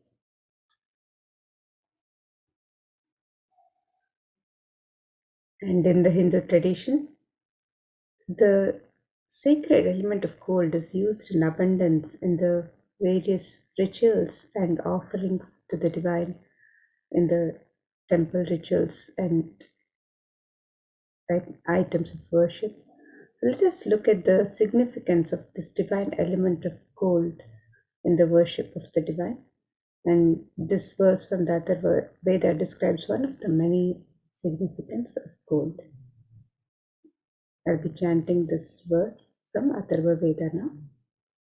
Tredajatam janmanedam hiranyam agnirekam priyatamam babhuva somasyaikyam insitasya parapatata apamekam veda samreta ahutatte hiranyam trividastvai vishe. The translation of this verse, it says, triply born by birth is this gold. From the atoms of Agni is one. It becomes dearest to Agni. One fell away from the Soma when it was hurt. One they call the seed of virtuous and powerful Apa, the watery molecules. Let that triple gold be for your long life. Gold is a divine element in the Hindu tradition. It purifies anything it touches. It is an element of great spiritual significance and spiritual power of healing and enlightenment. The vibration of gold has the power to infuse sattva energy and positive thought currents in anyone who wears and in anyone who sees or operates in its vicinity. Gold is present in all the scriptures, the Agamas, the Vedas, Shrutis, Smritis, Itihasas, Puranas. In all the Hindu scriptures, it is abundantly displayed that gold is the most auspicious and purest metal which purifies our being. In the Hindu civilization, everything was built in gold, exchanged in gold. Ritual fees were offered in gold bricks. When one was to be saved from life-threatening illnesses, gold was offered as a ritual fee. Gold was in abundance and used for weighing equivalent amounts of commodities, including cows. Kingdoms were built with huge doors of gold. The streets would have huge columns and huge archways made of gold. Horses and cows were dressed in gold. Hindu civilization thrived on the banks of rivers of gold. The Indus River was called Hiranyamaya, the river of gold in Rigveda. The river Saraswati was called Hiranyavartini in Atharva Veda.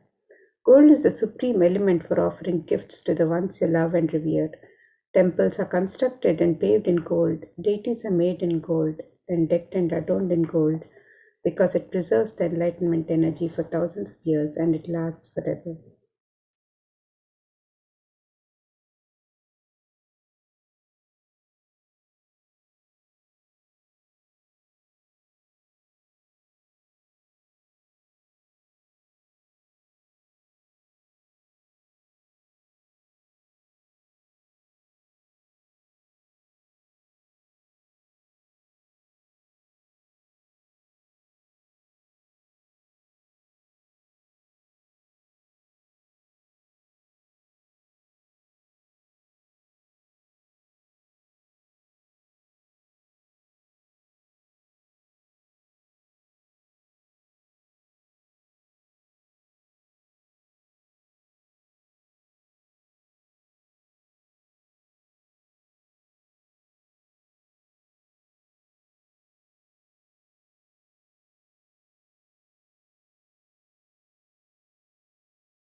And now let us look at the various traditional offerings that we can offer to Devi Parashakti today as we get ready to receive her darshan. So the first offering is the offering of the e-hundi, where you can offer any amount of your choice and in multiple currencies.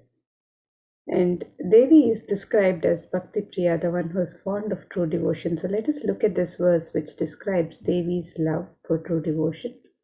It says, Bhakti Priya, Bhakti Gamya, Bhakti Vashya, Bhayapaha, Shambhavi, Sharada, Radhya, Sharvani, Sharmadaini. The translation of this verse, it says, Devi is fond of true devotion and is realized through true devotion. She can be won over through true devotion and she removes all fear.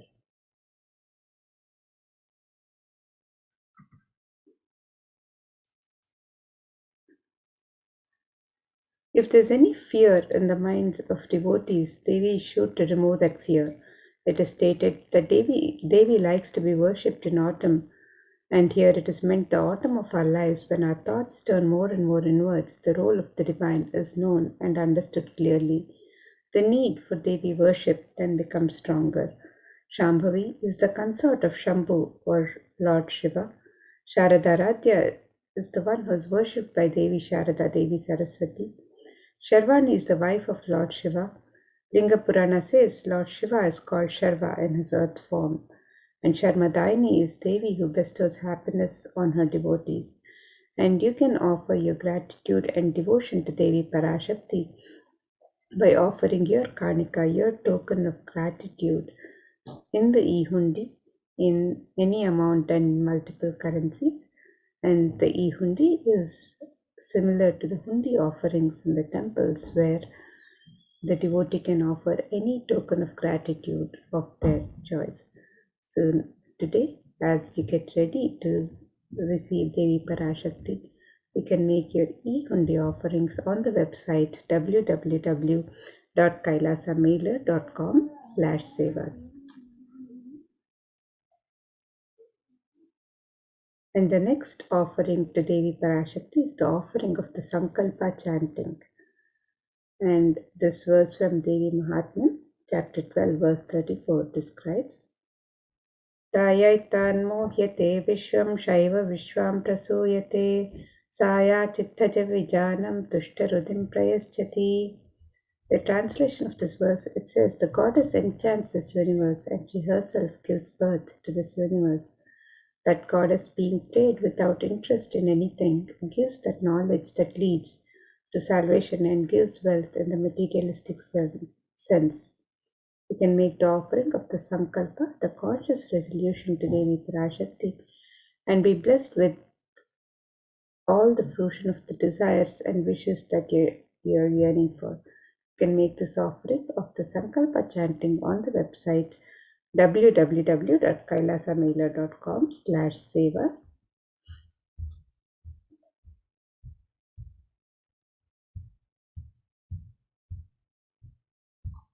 And the next offering to Devi Parashakti is the offering of the Sahasranama Swarnaka. So this is the offering of the pure gold coin inscribed with one of the 1008 sacred names of Devi Parashakti.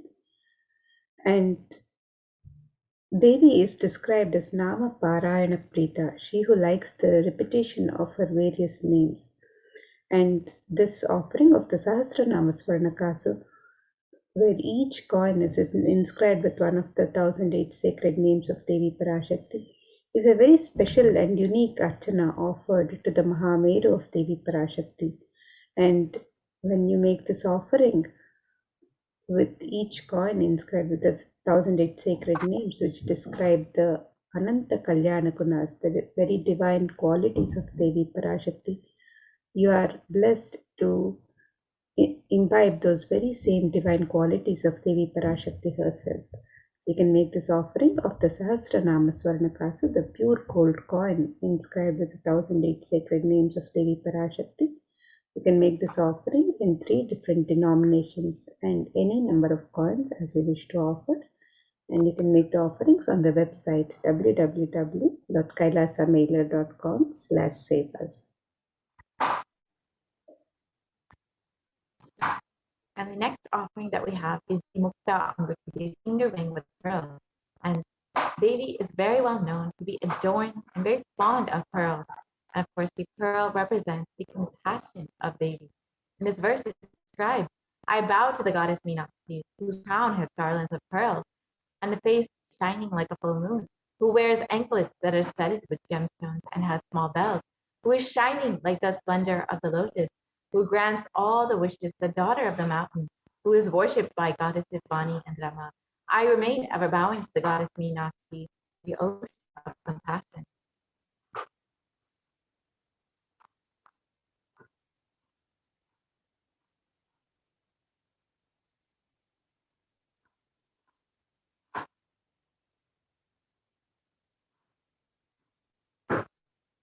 So you can offer this Mukta Murtiti finger ring with a pearl to Devi Parashakti and receive. You can stop the screen here. So you can offer this finger ring with a pearl to Devi Parashakti and receive the blessings of Devi Parashakti, overflowing compassion and pure love in all of your business endeavors. We can stop the screen here for now.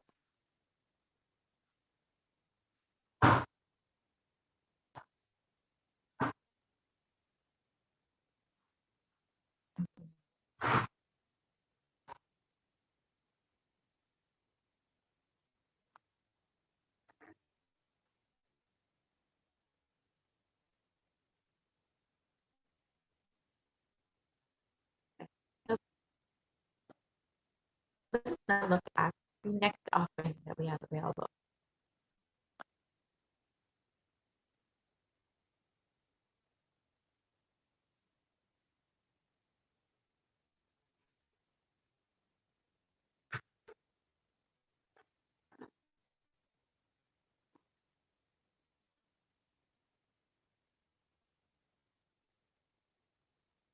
Yes, the next offering is the Sahasranama Paranakasu, which we call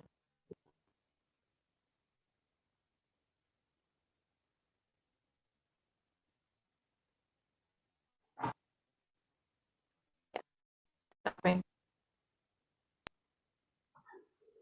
Yes, the next offering to Devi Parashakti is the offering of the Swarna Padma Pushpa, the gold lotus flower.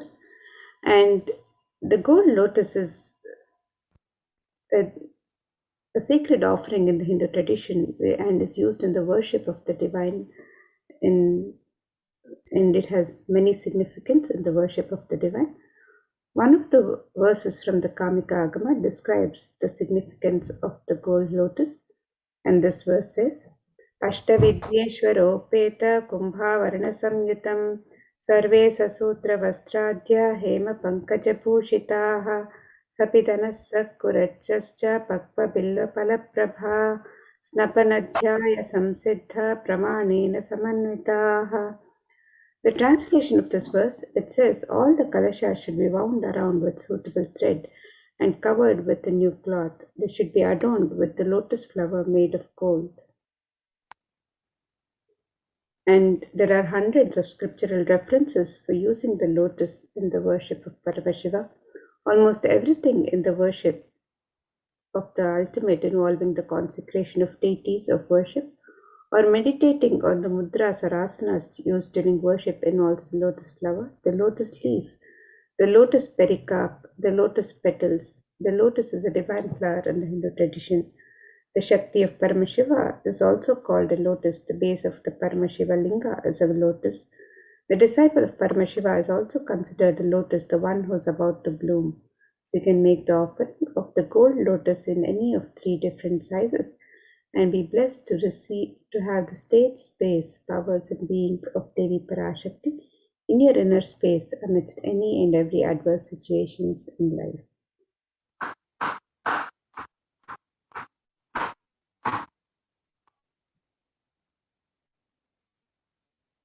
The next offering that we have is the Swarnameti, the gold toe ring.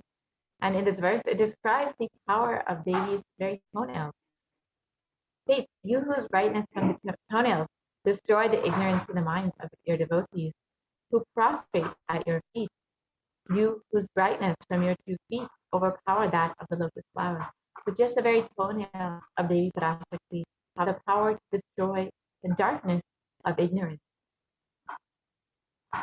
So you can offer the toe ring to Devi Parashakti to adorn her sacred feet and be in constant gratitude for receiving the blessings in even the most difficult aspects of your life.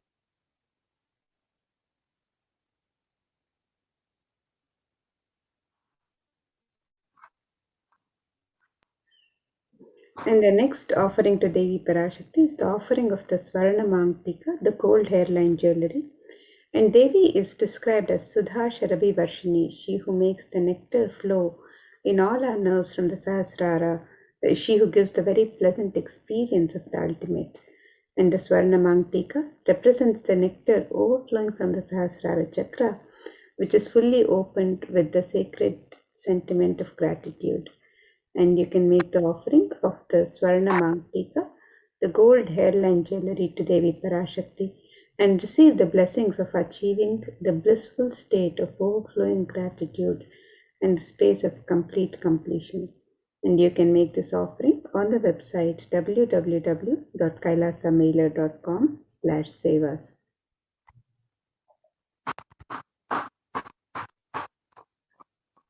The next offering that we have is the Pratikshapada Puja, the offering of worship to the divine lotus feet of Swamiji, who is manifesting Devi Parashakti herself. And in this verse from Saundarya Lahari, in Shloka 83, it describes that the toenails have been sharpened by constantly being touched by the crowns of the celestial beings, who always prostrate before Devi. Tamoguna and darkness in this Stotram summit is indicative of the ignorance in the minds of the devotees, and by constantly prostrating before Devi, their ignorance is removed and they attain the ultimate knowledge. You can offer the Pratiksha Pada Puja to Swamiji, manifesting Devi Parashakti, and be blessed to remove all the ignorance and attain the ultimate knowledge of enlightenment.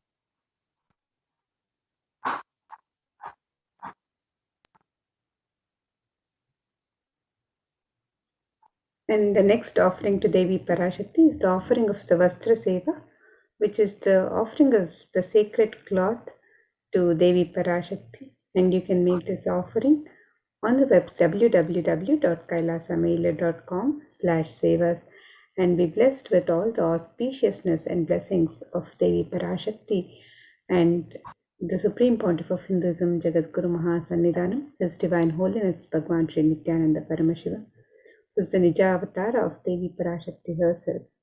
You can make this offering on the website www.kailasamailer.com/sevas. So here is the list of all the offerings that you can make. The Ihundi offering, the Sankalpa chanting, Devi Sahasranama Swarnakasa, the Mukta Anguti, the Swarna Padma Pushpa, the Swarnameti, the Swarnamantika, and the Pratiksha Padapuja and the Vastra Seva. So in order to make your offering, you can visit kailasamailer.com/seva. It's a very simple process. So if you are wanting to make your offering, but you still want some information or you need some more details or need some help manifesting this offering, you can fill out the intention form, which we will be projecting to you shortly. And if you are ready to make your offering, we will be going through how to make your offering very shortly. So you can visit kailasamailer.com/sevas in order to make your offering. Fill out your intention and you can make your offering.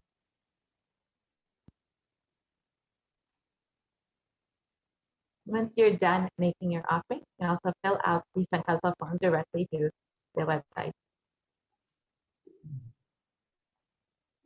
So here we have the website www.kailasamailer.com/sevas, where you can make all of the traditional offerings of ornaments and sevas by clicking on the link on step 2. And you can also make the offering of the e-hundi by clicking on the e-hundi link on step 2.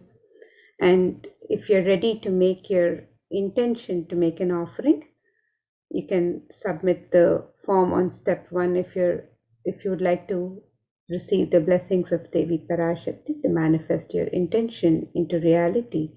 You can fill out the form on step 1, and once you've made your traditional offerings to Devi Parashakti, you can also fill the form on step 3, which with the details of your name and the names of your family members and your sankalpa, your conscious resolution.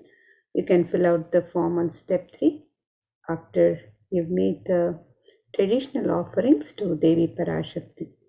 So you can make the offerings of the e-hundi in multiple currencies: the US dollars, the Australian dollars, the New Zealand dollar, the Canadian dollar, the euro, the Indian rupees, the Singaporean dollar, the Malaysian ringgit, the Great Britain pound, and the Chinese yen. And you can make this offering in multiple amounts, any amount of your choice. And you can also make the traditional offerings of the ornaments and sevas to Devi Parashakti on this website, where you can the Sankalpa chanting, the conscious resolution, the Devi Sahasranama Swarnakasu, which is the pure gold coin, each coin inscribed with one of the 1008 sacred names of Devi Parashakti. This offering can be made in 3 different denominations and any number of coins. The Mukta Anguti, which is the gold finger ring embedded with pearl. This offering can be made in 3 different sizes. The Swarna Padma Pushpa, the gold lotus flower, can be offered in 3 different sizes. The Swarna Metti, which is the gold toe ring to adorn the sacred lotus feet of Devi Parashakti. You can make this offering on the website. The Swarna Mangtika, the gold hairline representing the overflowing nectar of gratitude from the Sahasrara Chakra. You can make this offering on the website. And you can also make the offering of the Pratyaksha Pada Puja, the Vastra Seva, and any of the traditional offerings to Devi Parashakti. You can make the offerings on the website www.kailasamailer.com/sevas.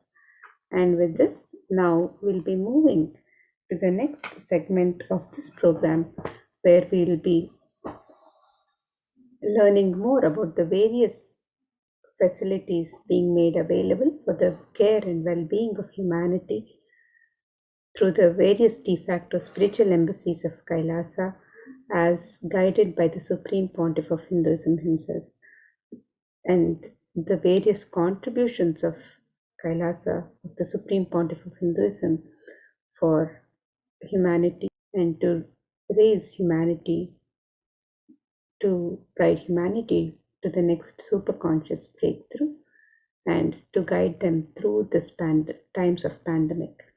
So let us look at the various facilities being made available, the many contributions of Kailasas for humanity. Let's now get ready for the next segment and prepare to receive the darshan and blessings of Devi Parashakti.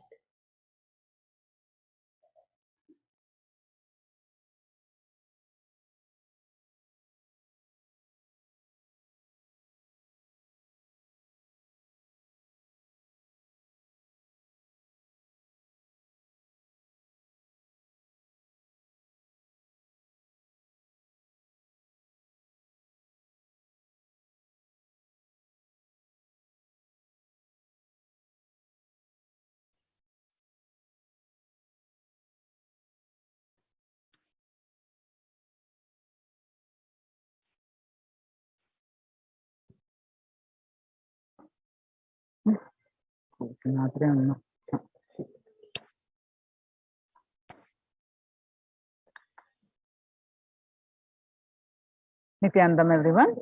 Welcome back to this segment of Kailasa's COVID Care Protection Centers.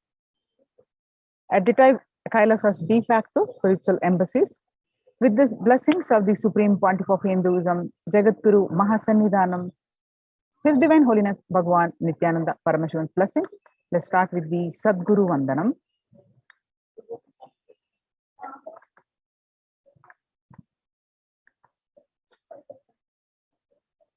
Nithyanandam Paramasugadam Kevalam Jnanamurtim Dvandvatitam Gagana Chadusham Tattvamasya Ekam Nityam Vimalamachalam Sarvadi Sakshibhutam Bhavatitam Triguna Rahitam Sadgurum Tam Namami.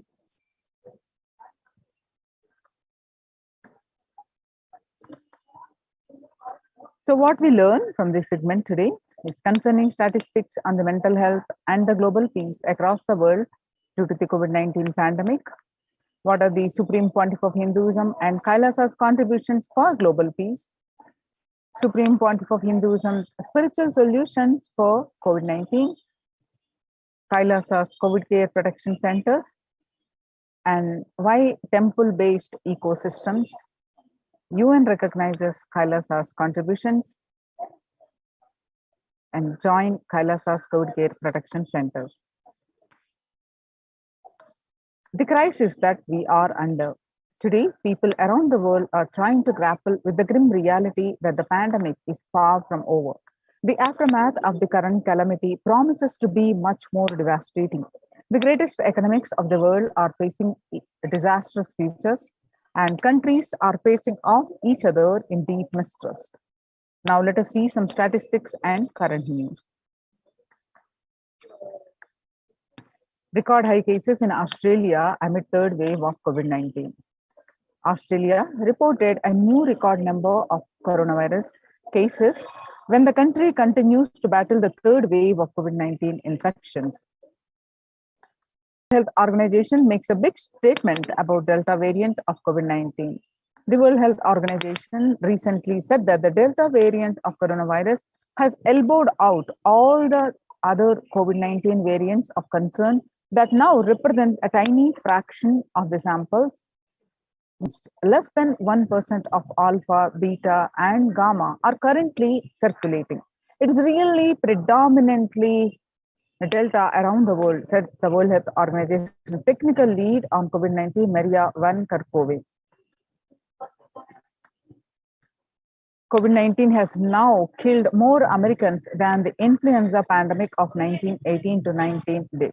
The coronavirus pandemic has now killed more Americans than the 1918 to 19 influenza pandemic did. The 1918 to 19 flu infected about 25% of Americans and killed an estimated 0.65% with 675,000 deaths. COVID-19 has infected more than 12% of Americans and killed about 0.2% with 676,000 deaths. Now that the US death toll from COVID-19 has surpassed 676,000, the coronavirus pandemic has killed more Americans than the 1918 to 19 influenza pandemic did. Axios and the Associated Press both released the grim milestone recently. COVID-19 now killed more Americans than the influenza of 1918 to 19 did. So it is declared as the US deadliest pandemic as the death toll crosses that of 1918 to 19 flu.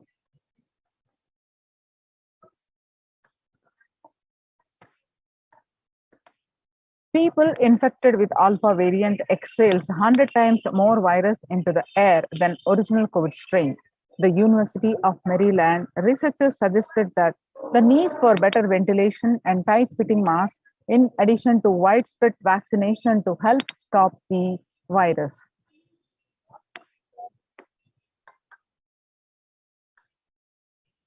Six-feet distance may not be enough to prevent viral transmission indoors.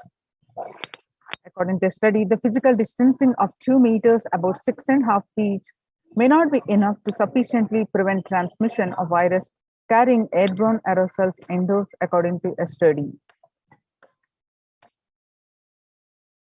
COVID-19 Delta variant is still the most concerning, says the World Health Organization's experts. COVID-19 pandemic is nowhere under control in the United States, says the Chief Medical Advisor, Mr. Anthony Fauci. He said, right now, we are still in pandemic mode because we have 160,000 new infections a day. That's not even modestly in good control. In an interview with Axios, the US has reported 40 million cases of COVID-19 since the outbreak of the virus, with over 4 million infections adding up in the past few weeks. The increase in COVID cases comes as the US administration earlier this month announced that it is planning to provide better booster shots of the virus vaccine as the Delta variant has become dominant in the nation and is wreaking havoc. The surge in Delta variants is driven by the low vaccination coverage in many communities across the US, according to the US Center for Disease Control and Prevention. In the country of our size, you can be hanging around and having 100,000 infections a day. You've got to get well below 10,000 before you start feeling comfortable, Mr. Fauci said. The World Economic Forum, COVID-19 made the world less peaceful.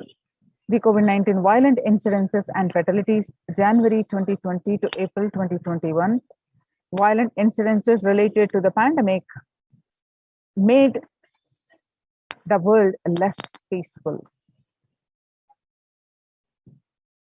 The younger adults are more likely to report symptoms of anxiety and or depressive disorder during the COVID-19 pandemic. The average share of adults reporting symptoms of anxiety and or depressive disorder, what it was in January to June 2019 before the pandemic was 11%. Now the same anxiety disorder and depressive disorder, in just 1 month of the beginning of this year, it rose up to 41.1%. And some more statistics confirming the same, that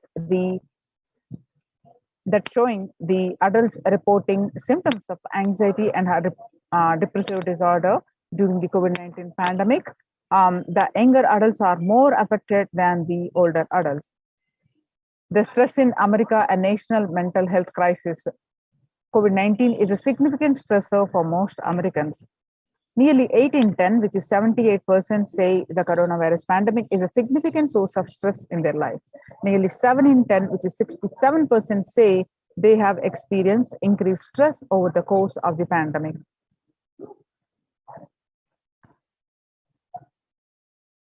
COVID-19 could exacerbate doctors' existing mental health burden. Of the health workers who treated patients during the COVID-19 outbreak, 50% showed signs of depression and 45% showed signs of anxiety, according to preliminary research. self-reported mental health among pregnant women and new mothers. Before the COVID-19 pandemic, depression was 15%, and now during the pandemic, it rose up to 40.7%. And anxiety was 29% before the pandemic, and now it rose up to 72% during the pandemic. Now, living under stay-at-home orders, 8 in 10 students are struggling with focus on school or work and avoiding distractions. And 55% of all students do not know where to go for help for their mental health. Understanding the pandemic's impact on working women. Nearly 82% of the women surveyed said their lives are being negatively disrupted by the pandemic. And nearly 70% of the women who have experienced these disruptions are concerned their career growth may be limited as a result. The global economic outlook during the pandemic is expected to plunge most countries into recession in 2020, with per capita income contracting the largest fraction of countries globally since 1817. International Labour Organization, COVID-19 is a threat to peace building in conflict-affected nations. COVID-19 crisis has worsened already fragile situations. The ILO is more aware than ever of its responsibility to promote peace and resilience in the time of this global pandemic. In India, the Mumbai mayor says the third wave is already here. And the city mayor has said that the third wave of COVID is already upon Mumbai, pointing to a sudden spike in cases that the third wave of COVID-19 is not coming, it's already here. To an announcement regarding the matter, they have already been made in Nagpur. And breakthrough infections found in 25% of the health staff. A little over 25% of health workers were infected with coronavirus despite getting fully vaccinated. A recent study has revealed, giving an insight on the breakthrough infection due to the Delta variant. This study is jointly conducted by the Institute of Genomics and Integrative Biology. The maximum hospitals in Delhi NCR found that the vaccination breakthroughs were far more common during the Delta outbreak in Delhi than previously reported.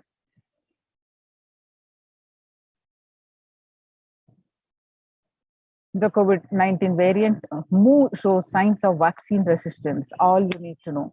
The new coronavirus strain known as Mu, which was first identified in Colombia in January, has been designated a variant of interest by the World Health Organization.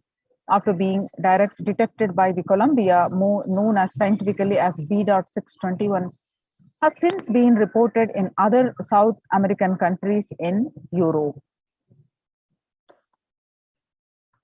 Now that we have seen the statistics across the world, the effect of the COVID-19 pandemic not only affecting the physical health, affecting the fatalities increasing, affecting the mental health of the everyone, especially the younger adults, and increasing the violent incidences, making the world less peaceful.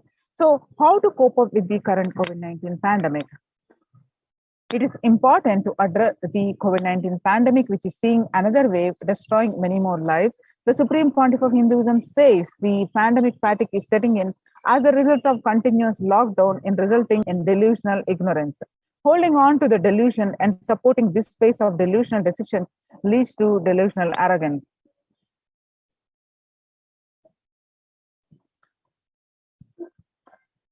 The global COVID virus pandemic has left the whole world desperately looking for answers. Life as it had been experienced even back in February 2020 is no longer recognizable.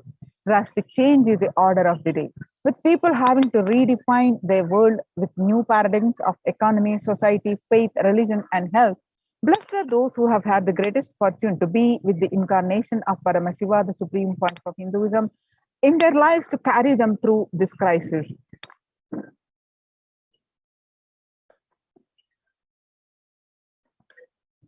Sustainable developmental goals. Making peace with the nature is possible if you start now. Making peace with the nature is possible only if you start now. Even amid pandemic, the 2021 can go down as a year we made peace with the nature and set the planet to healing. Our environmental, social, economic challenges are interlinked. They must be tackled together. For example, we cannot achieve sustainable developmental goals, including ending poverty by 2030, if climate change and ecosystem collapse are undermining food and water supplies in the world's poorest countries. We have no choice but to transform our economics and societies by valuing our nature and putting its health at the heart of all our decisions. Now let's watch a small clip of making peace with the nature.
World Health Organization Health and Peace Initiative. Health and peace are interrelated. In the words of the Director General of World Health Organization, Dr. Tedros, there cannot be health without peace, and there cannot be peace without health. If individual groups and enjoy equitable access to health services, fulfilling their rights to physical and mental health, and health actors design natural health interventions that promote trust and dialogue, and communities are empowered to cope with violent conflicts, then health coverage is more universal.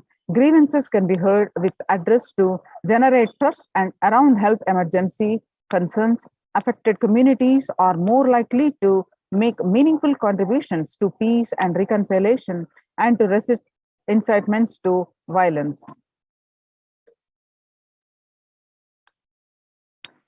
Amid COVID, we need enhanced international coordination to build peace. Tackling the pandemic and building resilience in fragile states requires concerted international action at local, national, and global levels. As the humanitarian and economic toll of the COVID-19 pandemic continues to grow, so does the risk that this crisis will fuel new conflicts around the world while trimming the prospects for resolving ongoing ones.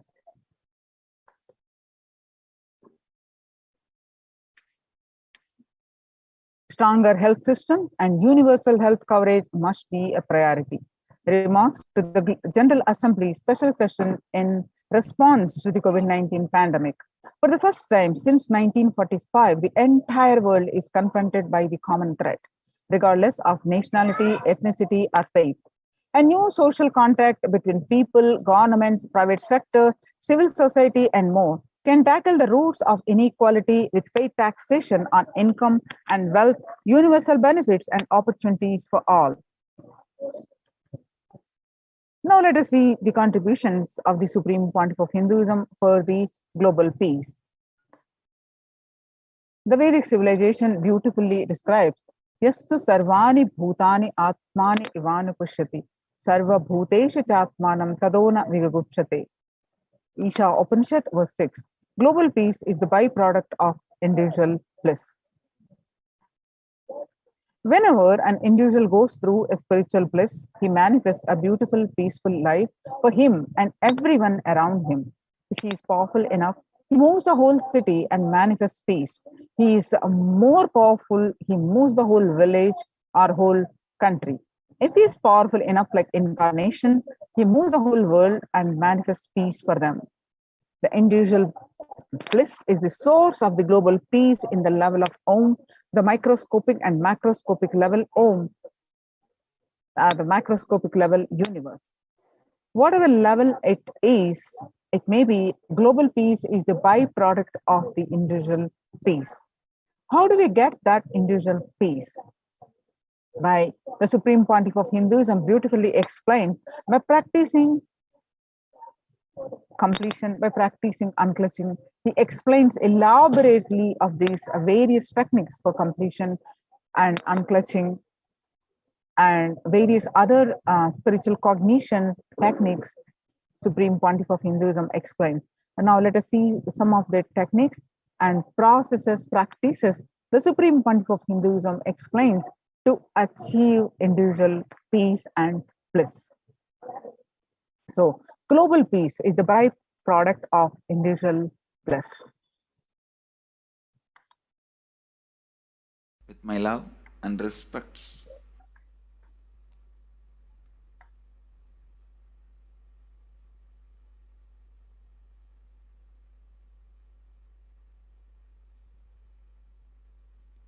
today I wanted to expand on the science of completion. How the science of completion can directly impact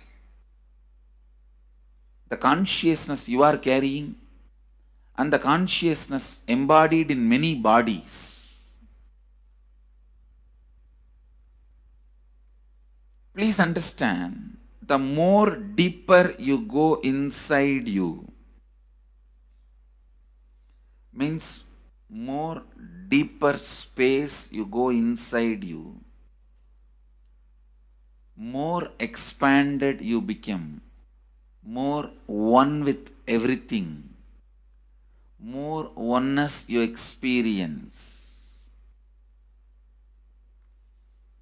Because the more deeper you go, the more you experience the unified field of consciousness. Various words are used.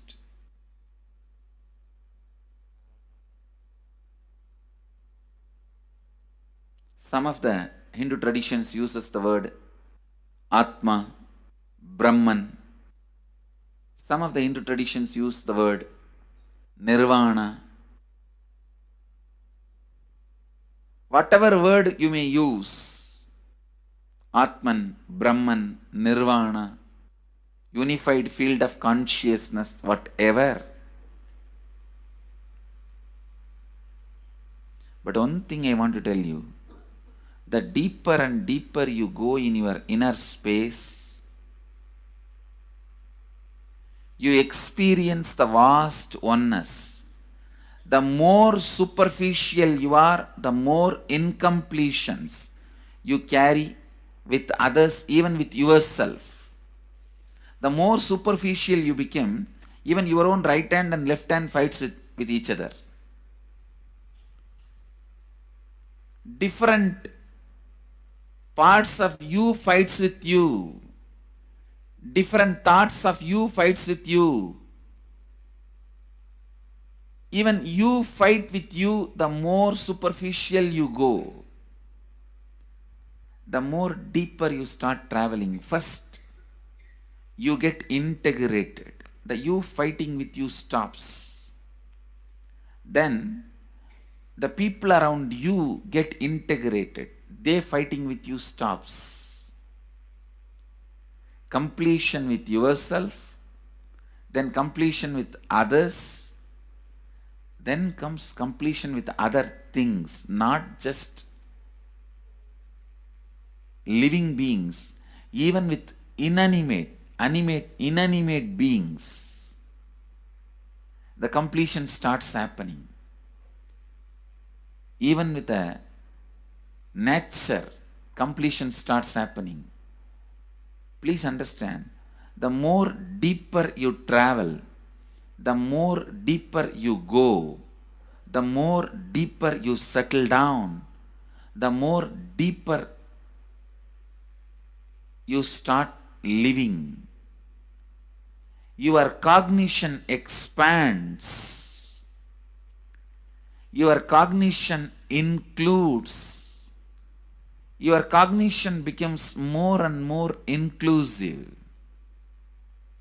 More joy, more bliss, more knowledge, more enlightenment. Please understand.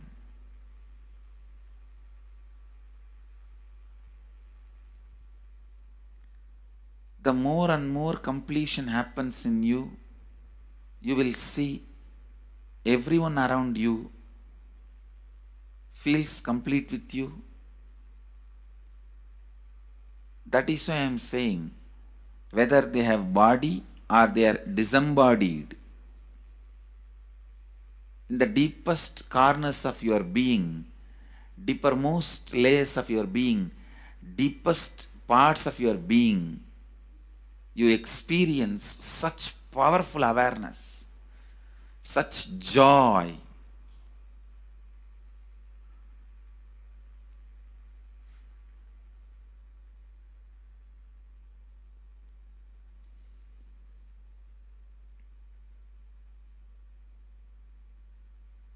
Going into the deepermost corners of your being not only is a joy, it's a power. Because suddenly you will see everybody around you, everything around you listens to you.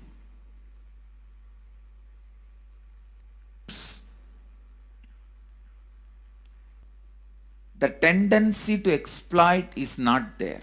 Listen, that's a very important thing.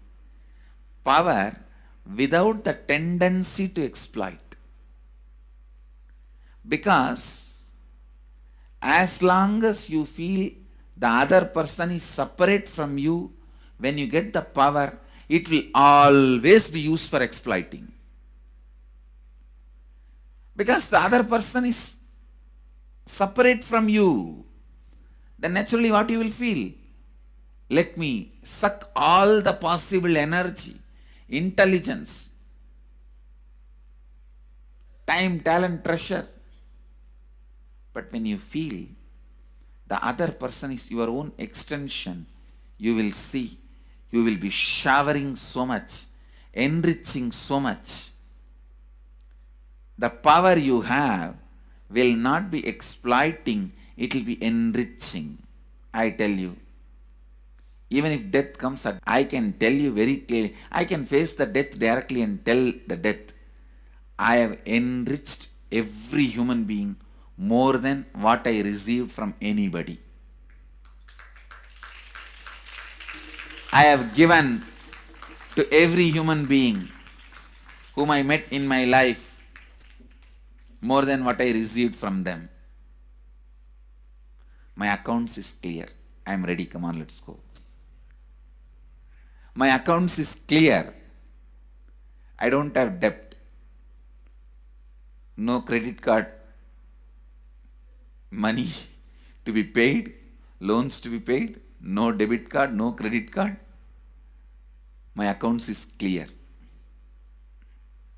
Understand, when you feel everyone is your extension, the power given to you, the power you gain, see, any living is power. Powerful way. Even in that, you will become powerful. So any lifestyle you choose, you will get power in that field. Whether it is exploiting or enriching, murdering or raping or go on serving. Whatever lifestyle you choose, living is power. when you go into the deepermost core of your being and start living based on completion, I tell you,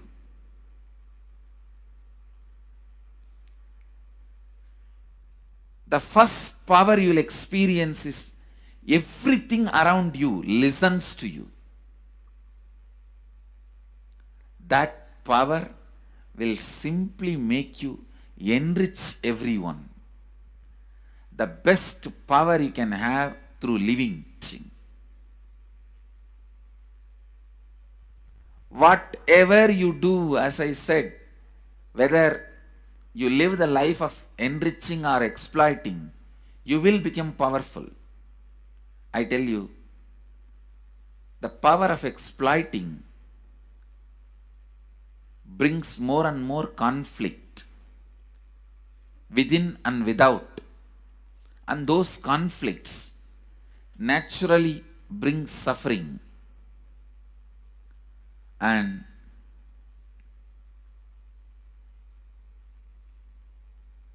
the power of enriching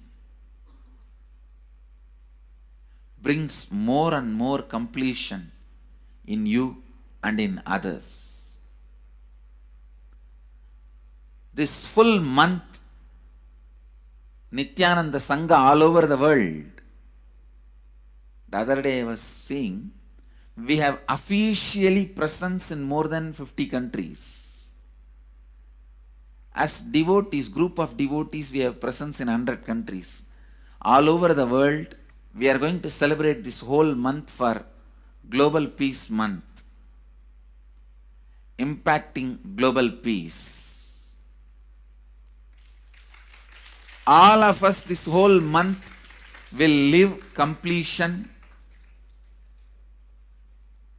and do samskara dahana kriya, means burning the patterns which separates us from others, burning the patterns which are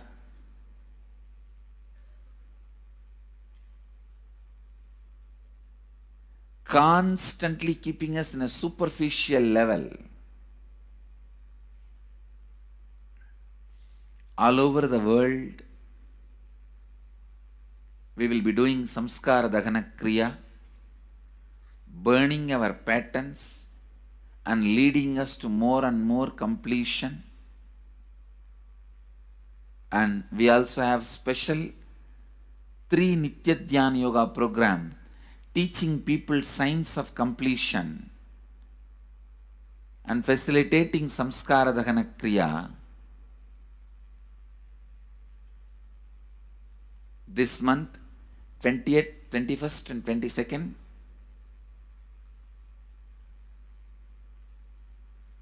this whole month, all over the world, all our temples, ashrams, centers, yoga centers, schools, colleges, universities should do samskara dahana kriya, should do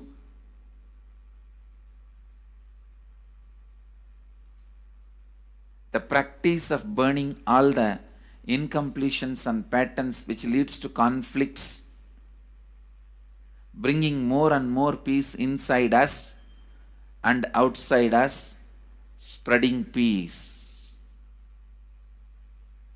This whole month, let's impact global peace. Let us really contribute to the global peace, not just talking about it. Let's do it. Let's do it.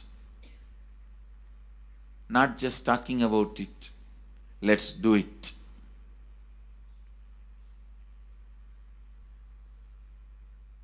Even if you teach the samskara dahana kriya to 50 people in each area,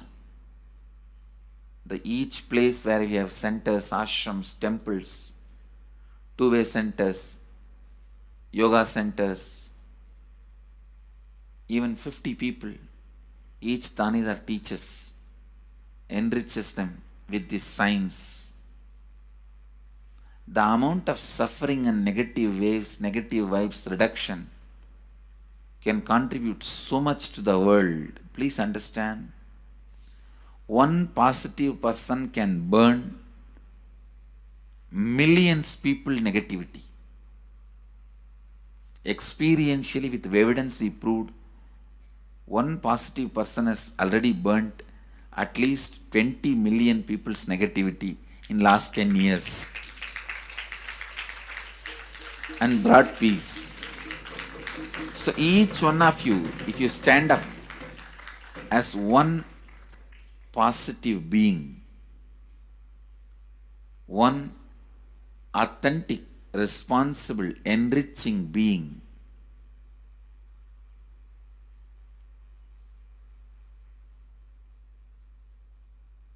I tell you,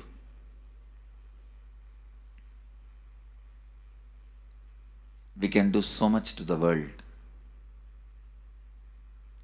It will be better place than the time we entered. When we leave, it should be better place. That's all. When we leave the earth, it should be better place. So understand, inner peace is your birthright. Go to the depths of your being. Bring more and more completion into you. Completion with others. And start living Advaita. Today in the Inner Awakening session, it's all about completion with others.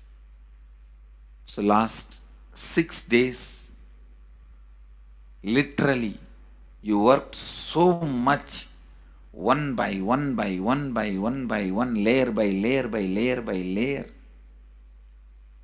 The completion with yourself. Now comes completion with others. Today, we are starting the science of completion with others.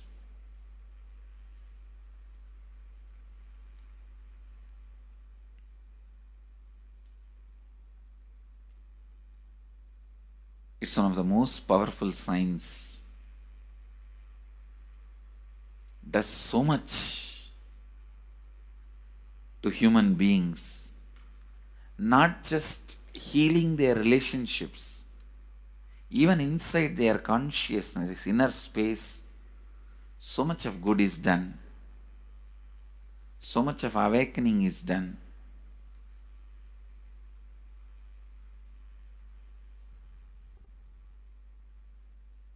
See, when you have completed with others, the kind of strength you feel is the power of Advaita. Strength of Advaita. Today the Inner Awakening sessions are all about completion with others. We have long session today working on completing with others. So with this, because today we have a long session with Inner Awakening,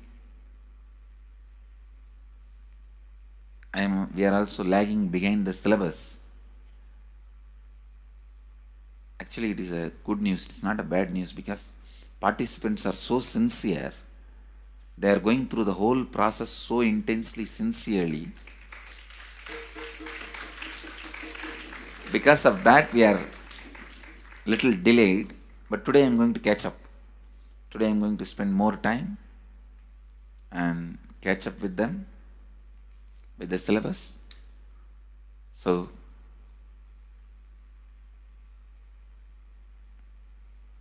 I conclude today with this. I'll move to the next sessions, IA sessions and all that. Because never I conclude. There's no conclusion for satsang. It goes on and on and on. Only the audience change. So with this, I move to the next step. I bless you all. Let you all radiate with integrity, authenticity, responsibility, enriching and causing eternal bliss. Nithyananda. Thank you. Nithyananda Dhyanapitham, Nithyananda Nagar, off Mysore Road, Bidadi, Bengaluru. Phone 08027279999. www.nithyananda.org.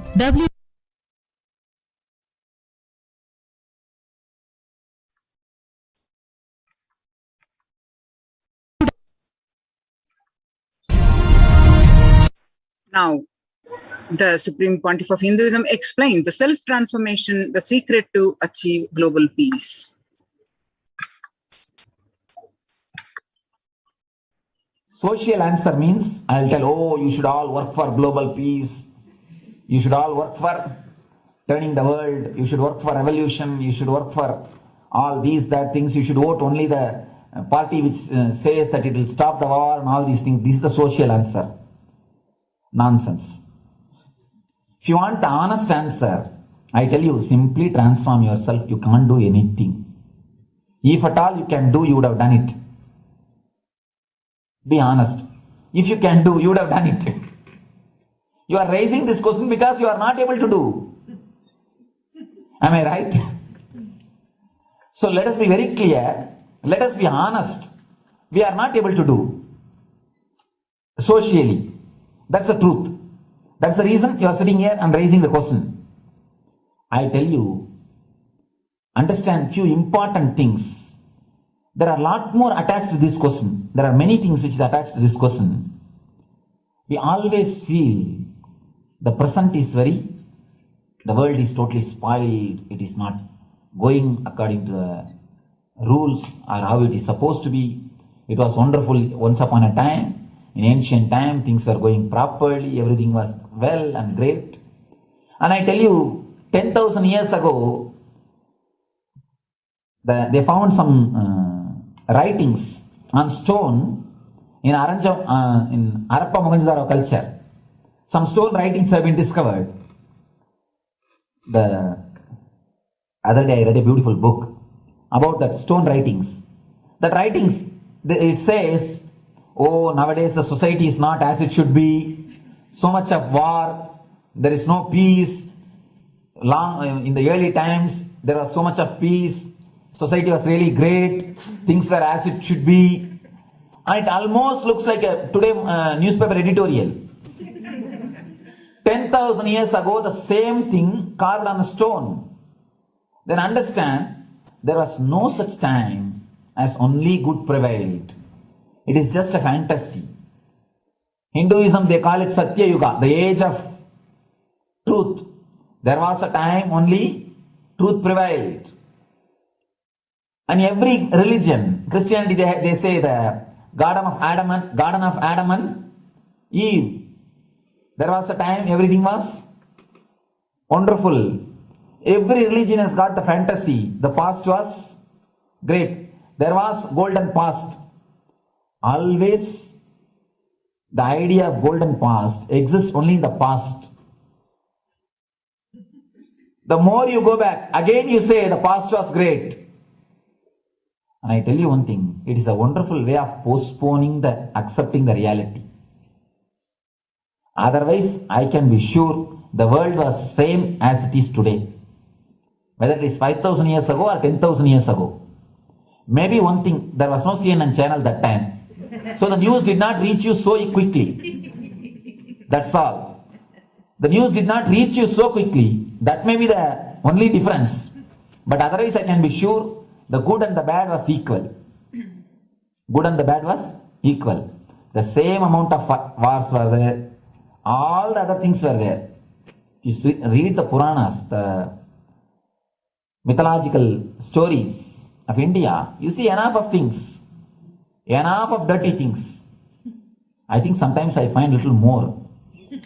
And if you read completely the Puranas or the Hindu scriptures, there are a lot of things much worse than modern day. The criminal activities or bad things or negative things, whatever you say, all this stuff. And never think only present day is corrupted or violent. In the ancient days also, all these things were there. Only one thing was not there, CNN news. or the internet. So the news did not reach you. But otherwise I can tell you, enough the good and bad was there. It always will exist. It will exist. All you can do is, if you awaken yourself, if you reach the enlightenment state, you can go beyond it. And only service you can do to the society. Just become enlightened so that you will reduce the negativity. Now, as of now, you are also the part of negative group. Naturally, we will be a negative group. As long as we are unenlightened, we will be the part of collective negative consciousness. So if you become enlightened, at least you will reduce your weight. That's the only thing we can do. Nothing else can be done. So all I request you to do is just become enlightened. Realize that you are a lion. That's the only way to help yourself and the society. Otherwise, all revolutions, you see, all revolution again end up as one more tradition. In last 2000 years, 3000 wars have happened in the humanity. In 2000 years, 3000 wars. Human beings have not done anything except doing wars, except fighting. Everybody claims he wants to do revolution. He wants to spread peace. You see, every country claims their army is a defensive army. Then who is offending? Tell me. Every country says defensive army. Then who is offending? These are all just, games. The idea of peace is a pure game. Everybody wants to spread the peace according to them, not according to the other person. They want peace according to them. The other day I was in one interreligious gathering. One guy is preaching, let all of you come to my religion so that we will not have fight. He wants peace the way in which he wanted, not the way in which. And there's a beautiful saying, the sword of Muhammad, it is written, peace alone should survive, something like that. He has written the peace on the sword. We all take sword to spread the peace. So no revolution is going to help, because in last 2000 years 3000 revolutions have happened, but still world is same, I think much worse. So no revolution is going to help, only individual evolution is going to help. So be very clear. Instead of working in the outer world, start working in the inner world. That will help you and society some way.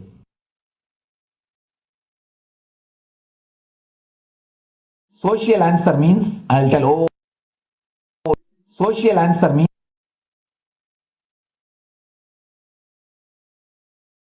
listen carefully.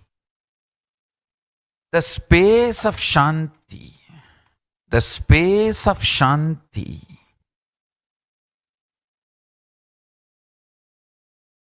is where Kailasa grows.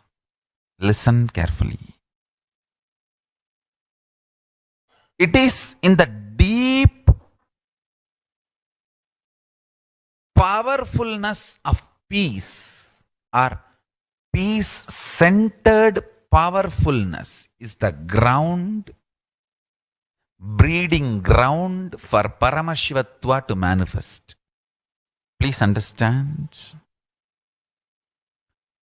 Like how pure mirror reflects everything,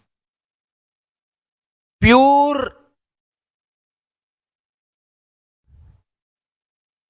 Shanti-based Shakti,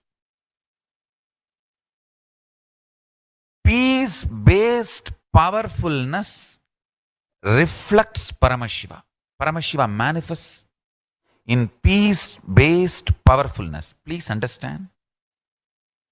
Neither violence nor powerlessness. Powerlessness is weakness.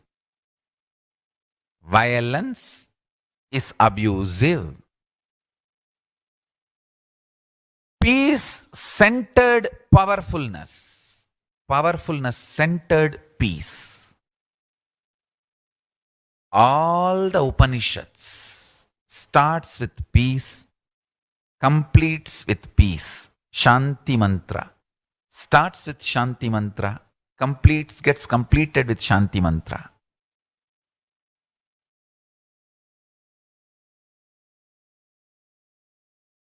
Peace-based powerfulness is a fundamental requirement for Paramashivatva to manifest. That is why people who don't want us to manifest Paramashivatva or power manifestation do not want to allow the peace in our life or do not want peace in our campus. Understand? But only if you are peaceful, which cannot be shaken even by the demons and devils and rakshasas, we can be in eternal peace. So, remember this very clearly.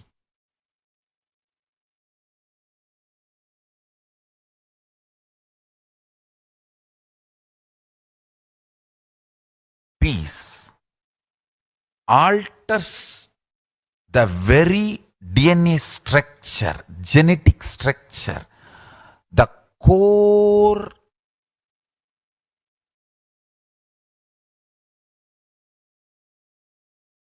Anu Mahat structure. Understand? Anoraniyan Mahato Mahiyan. The consciousness in you is atom inside the atom, Mahat, more than Mahat. That Anoraniyan Mahato Mahiyan. That consciousness starts growing in you with more and more peace-based powerfulness developing in you. Nothing can be compared to unclutching. Spend more and more time, energy in unclutching. It will never be wasted. Spent on unclutching is the most productive time for you in your life, because unclutching completely makes you altogether a different material. Understand? It makes your very biomemory, muscle memory, core structure, molecular structure, genetic structure, DNA structure, everything. All the 8 energy flow circuits, 7 energy flows, 1 the pure conscious explosion. So totally 8 energy flow circuits exist in you. All the 8 explodes when you unclutch. Understand? Unclutching is the space of Sri Kailasa.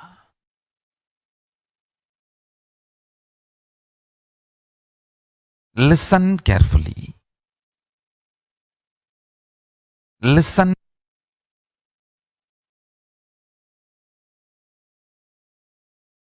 Every chanting, every prayer in Hinduism ends with Shanti, Shanti, Shanti 3 times. Means peace, peace, peace. Hinduism is the real religion. Loving peace, living peace. Individual level, social level, global level. Understand? Hinduism lost all its 56 nations, 200 states, 10,000 kingdoms, samsthanas. Is not a loss to Hinduism, it is a loss to planet Earth, human beings.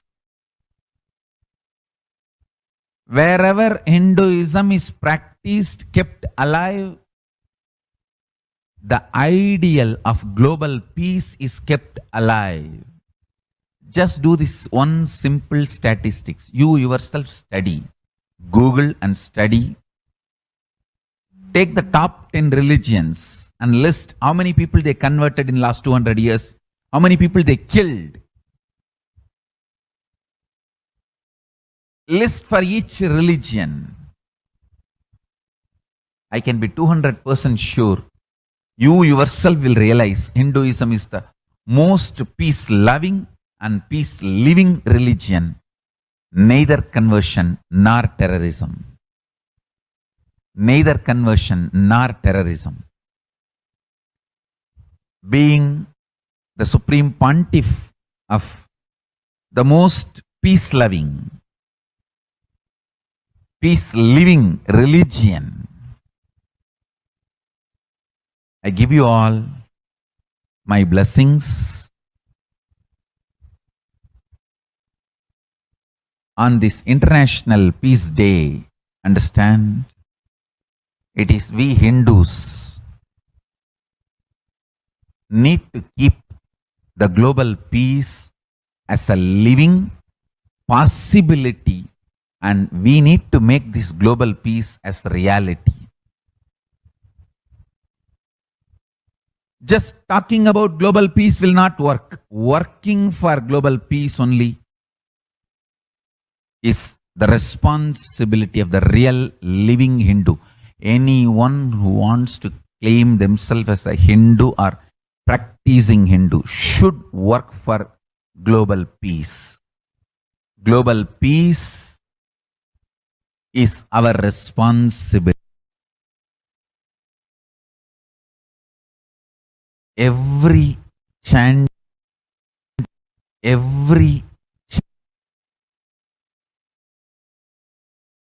Hindus have the responsibility to bring global peace. So you can also throw a challenge. See, if you are making a Hindu micronation, you can throw this challenge to each one. Your friends, family, 10 people. Let them participate in the challenge and then let them send the challenge to others. So I welcome all the living and practicing Hindus to become founding fathers of Kailasa micronation in your countries.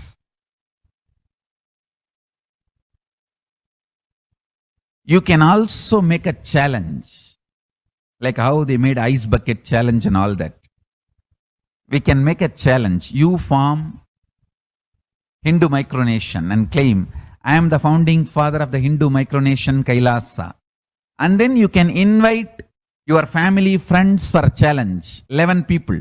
You form and you challenge 11 people and they also form and they spread. So let us start spreading. This project is my message on this International Day of Peace. Let us start working for global peace instead of just talking. The work we do will talk for us. The talk we do will not work for us. This is the message. The work we do will talk for us. The talk we do will not work for us. Global peace is the responsibility of Hindus. We living, practicing Hindus, not only we should achieve the individual peace through unclutching, yoga, meditation, we should also create an ecosystem where the global peace starts manifesting. This Kailasa Hindu micronation is the enlightenment ecosystem. I request every living practicing Hindu to manifest, do it. So the global peace can manifest from these Kailasa Hindu micronations all over the world. Hindus have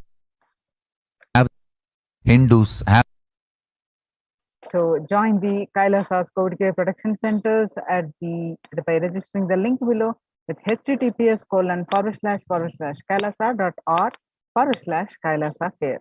Now we'll be learning about the Supreme Pontiff of Hinduism's contributions for the global peace in other aspects, other spiritual solutions.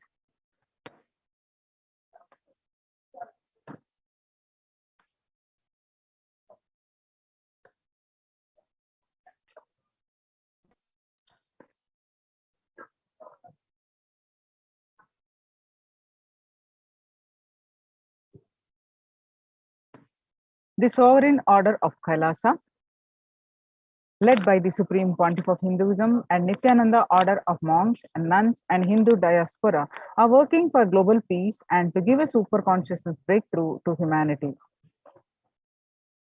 It is the Supreme Pontiff of Hinduism's mission to revive a conscious world where the global issues at the climate, economic, social, health, and humanitarian level cease to exist from their very root, turning the problems of poverty, hunger, violence, discrimination into powerful living through the experience of oneness. The Supreme Pontiff of Hinduism has been working from the very grassroots level to usher in an era of peace at all levels, individual, societal, national, and global. His deep insights into the workings of the human mind, body, emotions have enabled him to powerfully and directly address various social and emotional problems facing humanity today. Some of the ways that the Supreme Pontiff of Hinduism provides spiritual solutions to combat the pandemic and other issues. Since the beginning of the global lockdown, the amount of contribution and the activism Kailasa has increased multifold through the Paramashivoham program, bringing the super consciousness breakthrough to the whole humanity. By starting the Akanda Nirvikalpa Samadhi Jnana Yajna and contributing almost billions of minutes Paramashiva Sankalpa chanting, the sacred Sanskrit mantra chanting to heal 24/7 via Zoom sessions, spiritual healing to one and all 24/7, helping humanity to cope up with insecurity, fear, disease by empowering individuals to heal themselves, learn to cope up emotions like depression and tough situations in relationships, providing alternative solutions to worldly problems through power manifestation, initiating thousands every day into manifesting innate superhuman capabilities in the Kailas Kotiyar sessions, providing healthy solutions like a technique to clear the stomach from the Ayurveda solutions, which ultimately brings clarity out to the spiritual truths and give a conscious breakthrough. In the long term, establishing self-sufficient communities, continuing and intensifying the service of Annadan, the free food in Nithyananda Annalayas around the world, including Tiruvannamalai, Los Angeles, and various other Adinams, paving way with the New World Order, starting the agriculture-based communities in Adi Kailas and several other locations.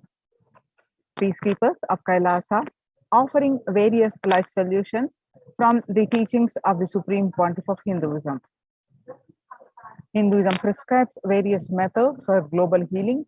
One such is Maheshwara Puja, nullifying the collective negativity simply through the presence of the avatar and his order of monks, offering Maheshwara Puja to the natural calamitous victims. Bhava Samadhi Darshan to raise the individual consciousness breakthrough. Devi Parashakti Akashic reading, revelations, and solutions to combat the COVID-19.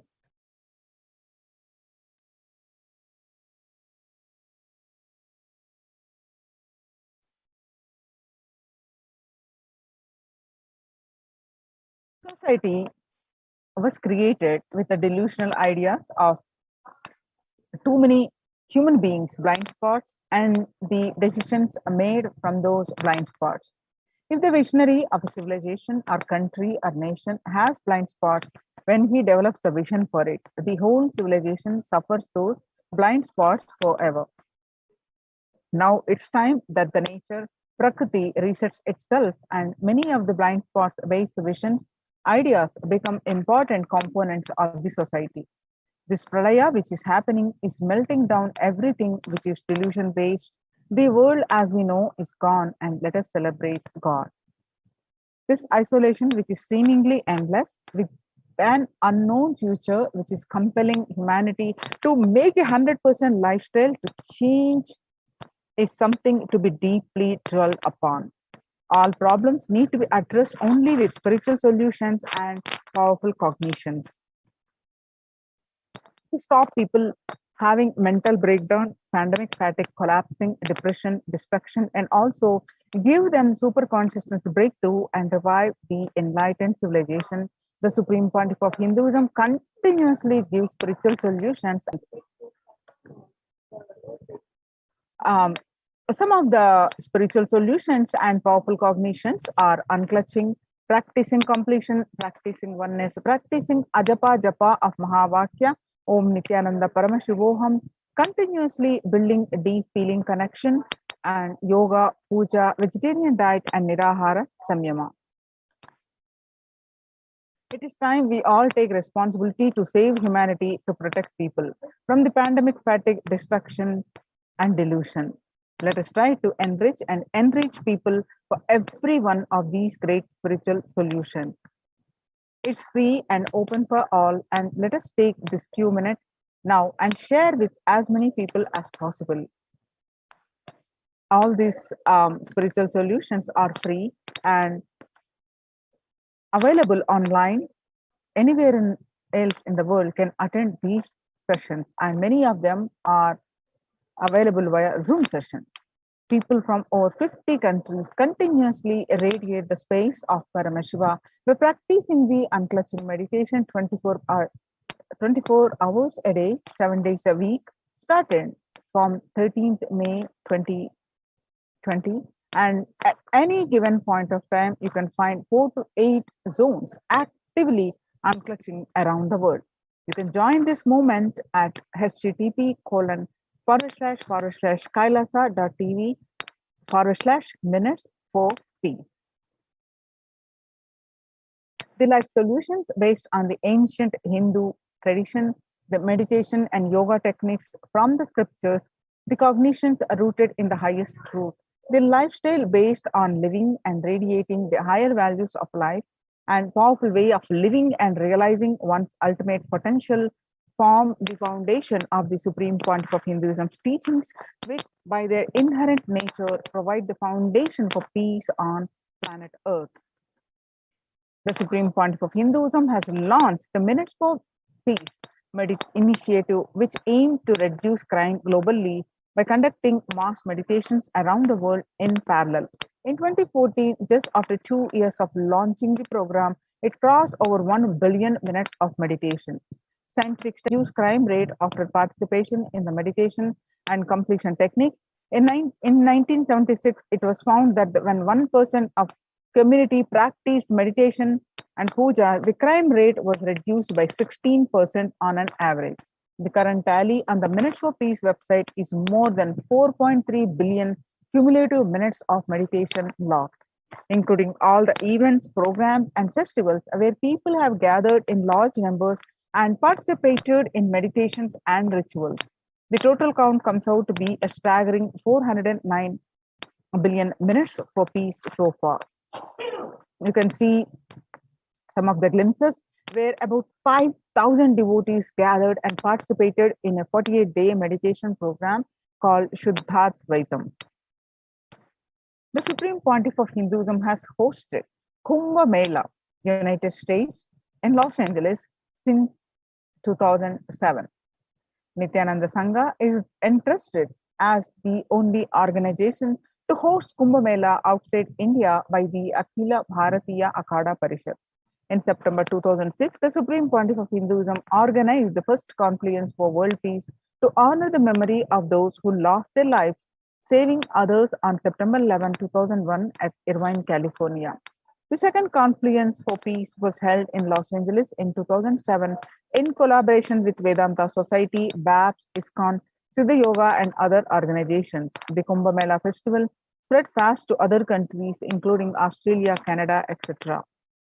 In 2009, the Supreme Pontiff of Hinduism organized a month-long peace walk covering 1,000 kilometers and 1,000 villages to bring together in harmony from all walks of life, to promote feeling connection and oneness among people. During the walk, health camps were conducted in villages along its path. The Supreme Pontiff of Hinduism has conducted the large-scale collective meditations on September 21st, International Peace Day, to raise the collective consciousness.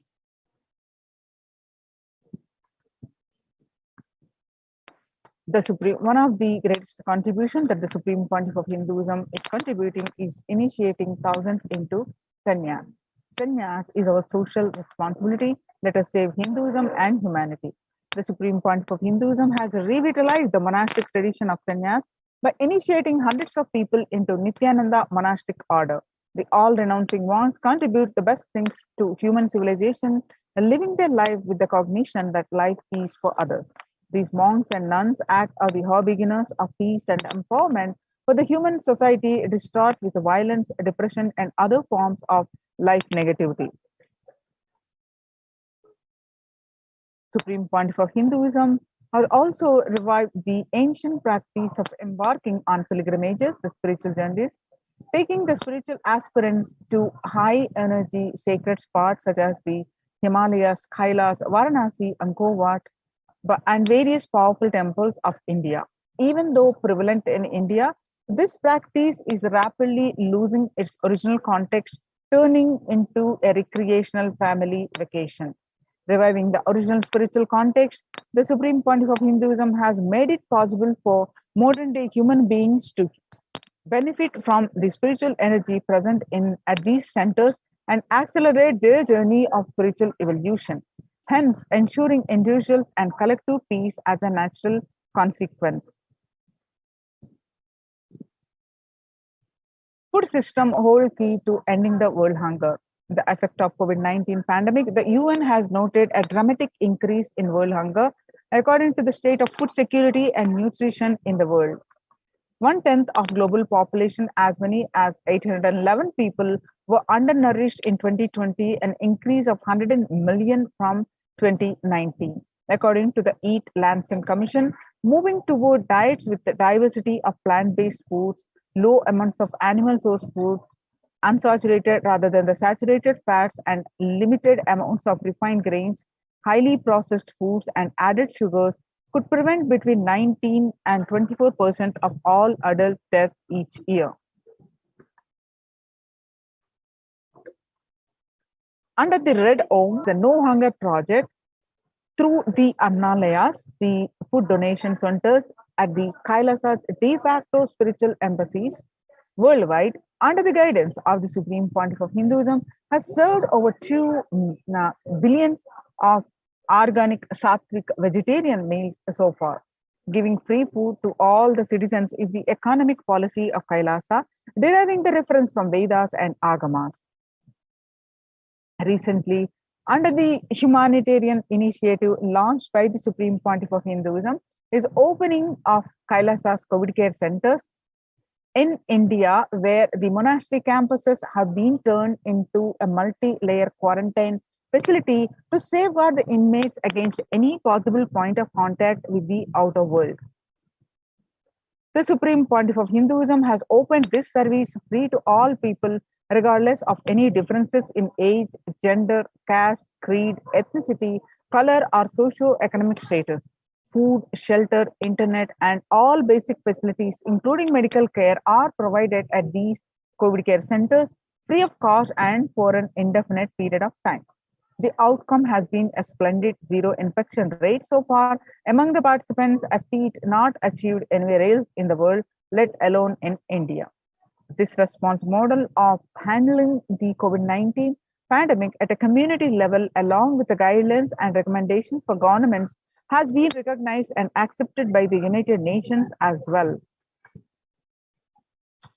Now you can see some of the glimpses where participants of the COVID care program offered by the Supreme Pontiff of Hinduism are enjoying a healthy, blissful spiritual lifestyle in multi-layered quarantine, multi-layered protection. They enjoy a stress-free time following a spiritual morning routine, doing yoga, doing puja and temple sevas, celebrating festivals. So join the Kailasas COVID Care Protection Centers and register now through the link below with https:// //kailasa.org/kailasa care. Now, all these COVID care centers at the Kailasa de facto spiritual embassies are temple based. The Supreme Pontiff of Hinduism has been reviving the temple based ecosystem. So let's now understand why the temple based ecosystem. Now, especially in the times when COVID-19 is rampant and the ancient temples are in a lockdown because of the risk of the widespread corona disease, the devotees of these temples were visiting and having darshan of their gods and goddesses for thousands of years. Yet all these ancient sacred sentiments have come to a harming halt after the lockdowns have taken place. The religious fervor of the devotees is being lost due to the pandemic. The Supreme Pontiff of Hinduism is reviving the e-Kailasa ecosystem and bringing all the ancient traditions of the online platforms on Kailasa TV, YouTube, and Facebook. Now, let's understand from the Supreme Pontiff of Hinduism explains about the science of temples.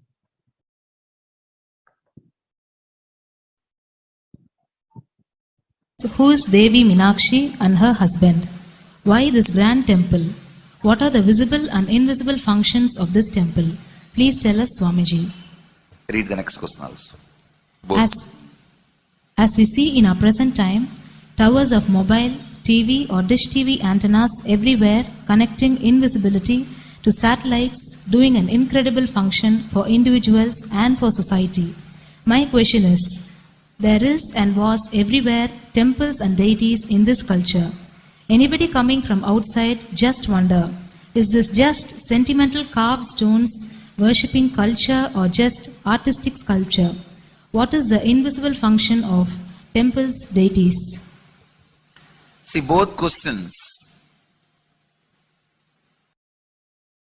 same answer. That is the reason I wanted to answer both the questions together. Modern day dish TVs, antennas, mobile towers, all of them work in the level of certain frequency where the words, pictures, visuals can be transmitted. See the verbalization and visualization, names and forms can be transmitted from one place to another place through these mobile towers, dish TV antennas. But the temple towers are created to transmit super consciousness from one place to another place. Please understand, in Meenakshi's time there was television, conscious television. It used to be in stone slab, and if you just sit in front of that stone TV, meditate, connect with Meenakshi, she will appear live and answer whatever you want. So each of the stone slabs only slowly later on became deities. You can see in our temples this happening. The TVs in which I am appearing and speaking are slowly becoming deities. They are receiving worship. Flowers are offered to it. Aarti is done to it. Incense is given to it. Now, all it thrown for this TV. In Los Angeles already I am on the throne. The TV is in the throne. The TV in which people are seeing me have already become deity. Same way, please understand, the stones through which people were able to connect with the super consciousness have become deities. Same way, all our temples, deities, everything is a connecting mechanism with super consciousness. The mechanism which connects with the super consciousness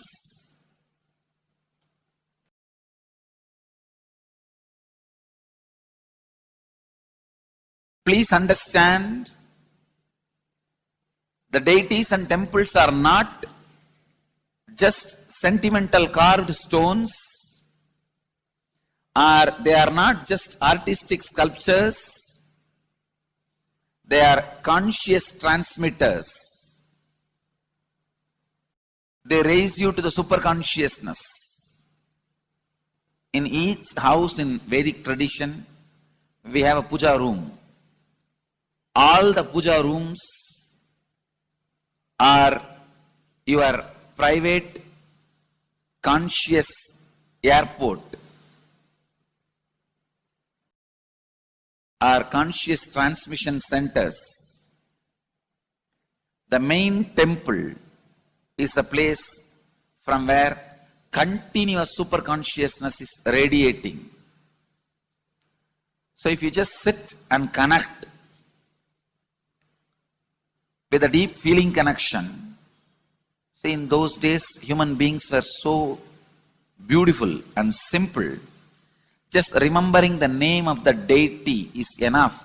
They are already in connection with the deity. That feeling connection. When I read Patanjali's Yoga Sutra, it says, sit in Siddhasana and be in Samadhi. That's all.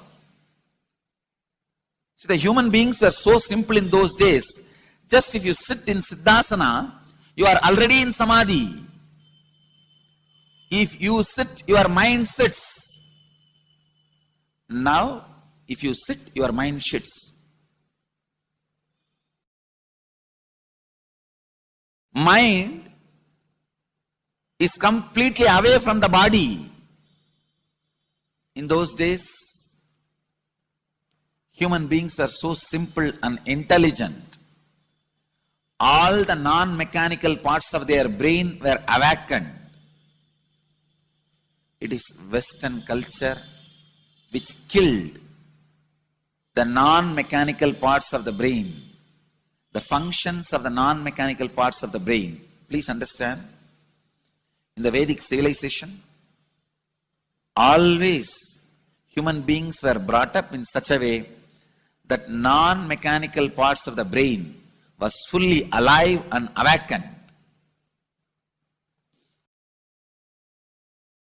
It is a cultural invasion, destroyed the greatest possibility of the human being when the non-mechanical parts of the brain is not functioning anymore.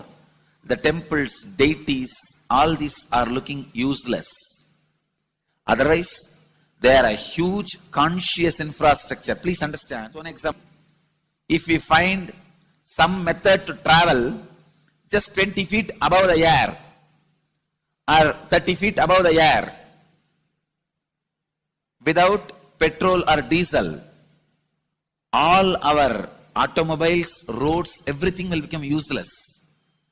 Then you will wonder, why so many automobile industries are established? Why so many cars are produced? Why this huge road waste? I think our ancestors are fools. You don't understand. At one period, it was used. It was being useful. Our temples, our deities, all these are useful if all your non-mechanical parts of the brain is awakened.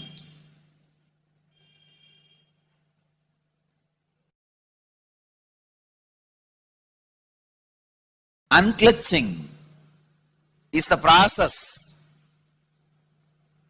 to awaken your non-mechanical parts of the brain. When your non-mechanical parts of the brain is awakened, you will understand temples, deities, how useful they are, how directly useful they are, how they are part of our life, how they enrich our life, and how they make human beings intelligent, enlightened. These are the methods created to create enlightened civilization.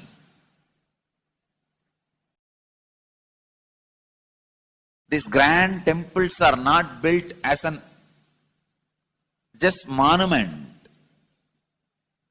They are built as a conscious movement. It is not like Egyptian pyramids, monuments. No. It is conscious movement to raise human beings to the highest consciousness, to make human beings experience the highest purpose.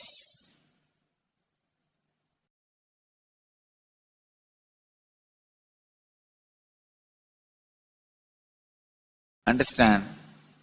Unclutch. Use the temples to achieve the highest consciousness.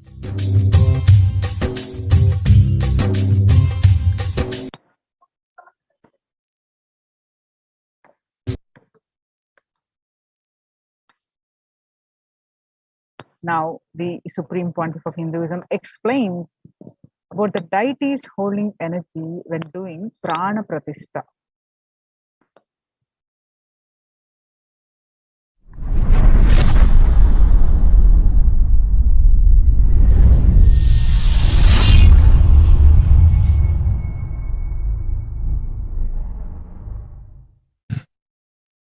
Actually, after the great pause settling, I wanted to do this Kumbhabhishekam, and then the Shivacharyas have advised us that only after the Uttrayanam, Uttrayana Punyakala, means after the Uttrayana starts, we are having a good date, Uttamottama date for Kumbhabhishekam. So that's the reason we waited. And see, fundamentally, deity intensely receives the energy like a lightning and holds it and manifests continuously for the whole humanity. You see, it's like a normal social language. It's like a lightning holder. Like a, see, I can get into the samadhi, one with Paramashiva, and bring the whole thing to planet Earth. But the deity should be able to hold it and manifest it, radiate it for the humanity. So that is the reason the beautiful, dense, most dense granite deity is made. The earlier, the Avudayar we made, too much of power manifestation, it has given crack in multiple places. I don't know how you guys will be able to believe. Maybe I'll tell them to show the video. Such dense granite cracks to pieces and so carefully maintained with so much of all the Abhishekam, Puja and everything. Crack is the last thing you can imagine in dense granite, but so many places that earlier Avudayar has had, and that's the reason we made the new deity with more dense granite now. More dense granite, the deity is done, so it can withstand the power manifestation and hold the power for quite a long time. Maybe at least next 12 years it can hold. And before that I'm planning for the different level of granite for Avudayar. I wanted to teleport from the other planets where the 100 times more dense than planet Earth's granite is available.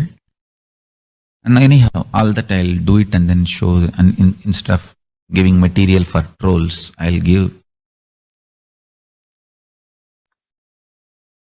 information after everything is achieved.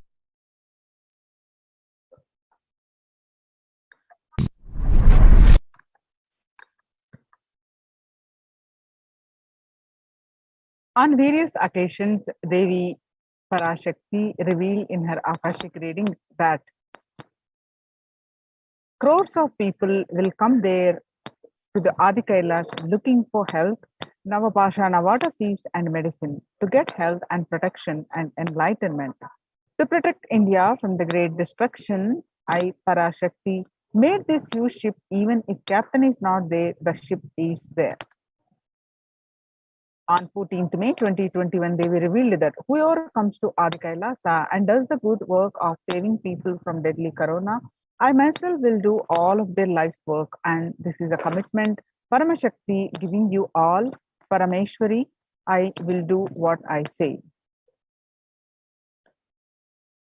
To save people from corona, I have set up a huge ship, Ananda Sarovar, Vaidya Sarovar, and Anandalingam. I have made it in Adi Kailasa. Go there and take water every day. Worship Anandalingam, water, turmeric, milk, and neem rasam showered on Navapashanam are the medicines for this.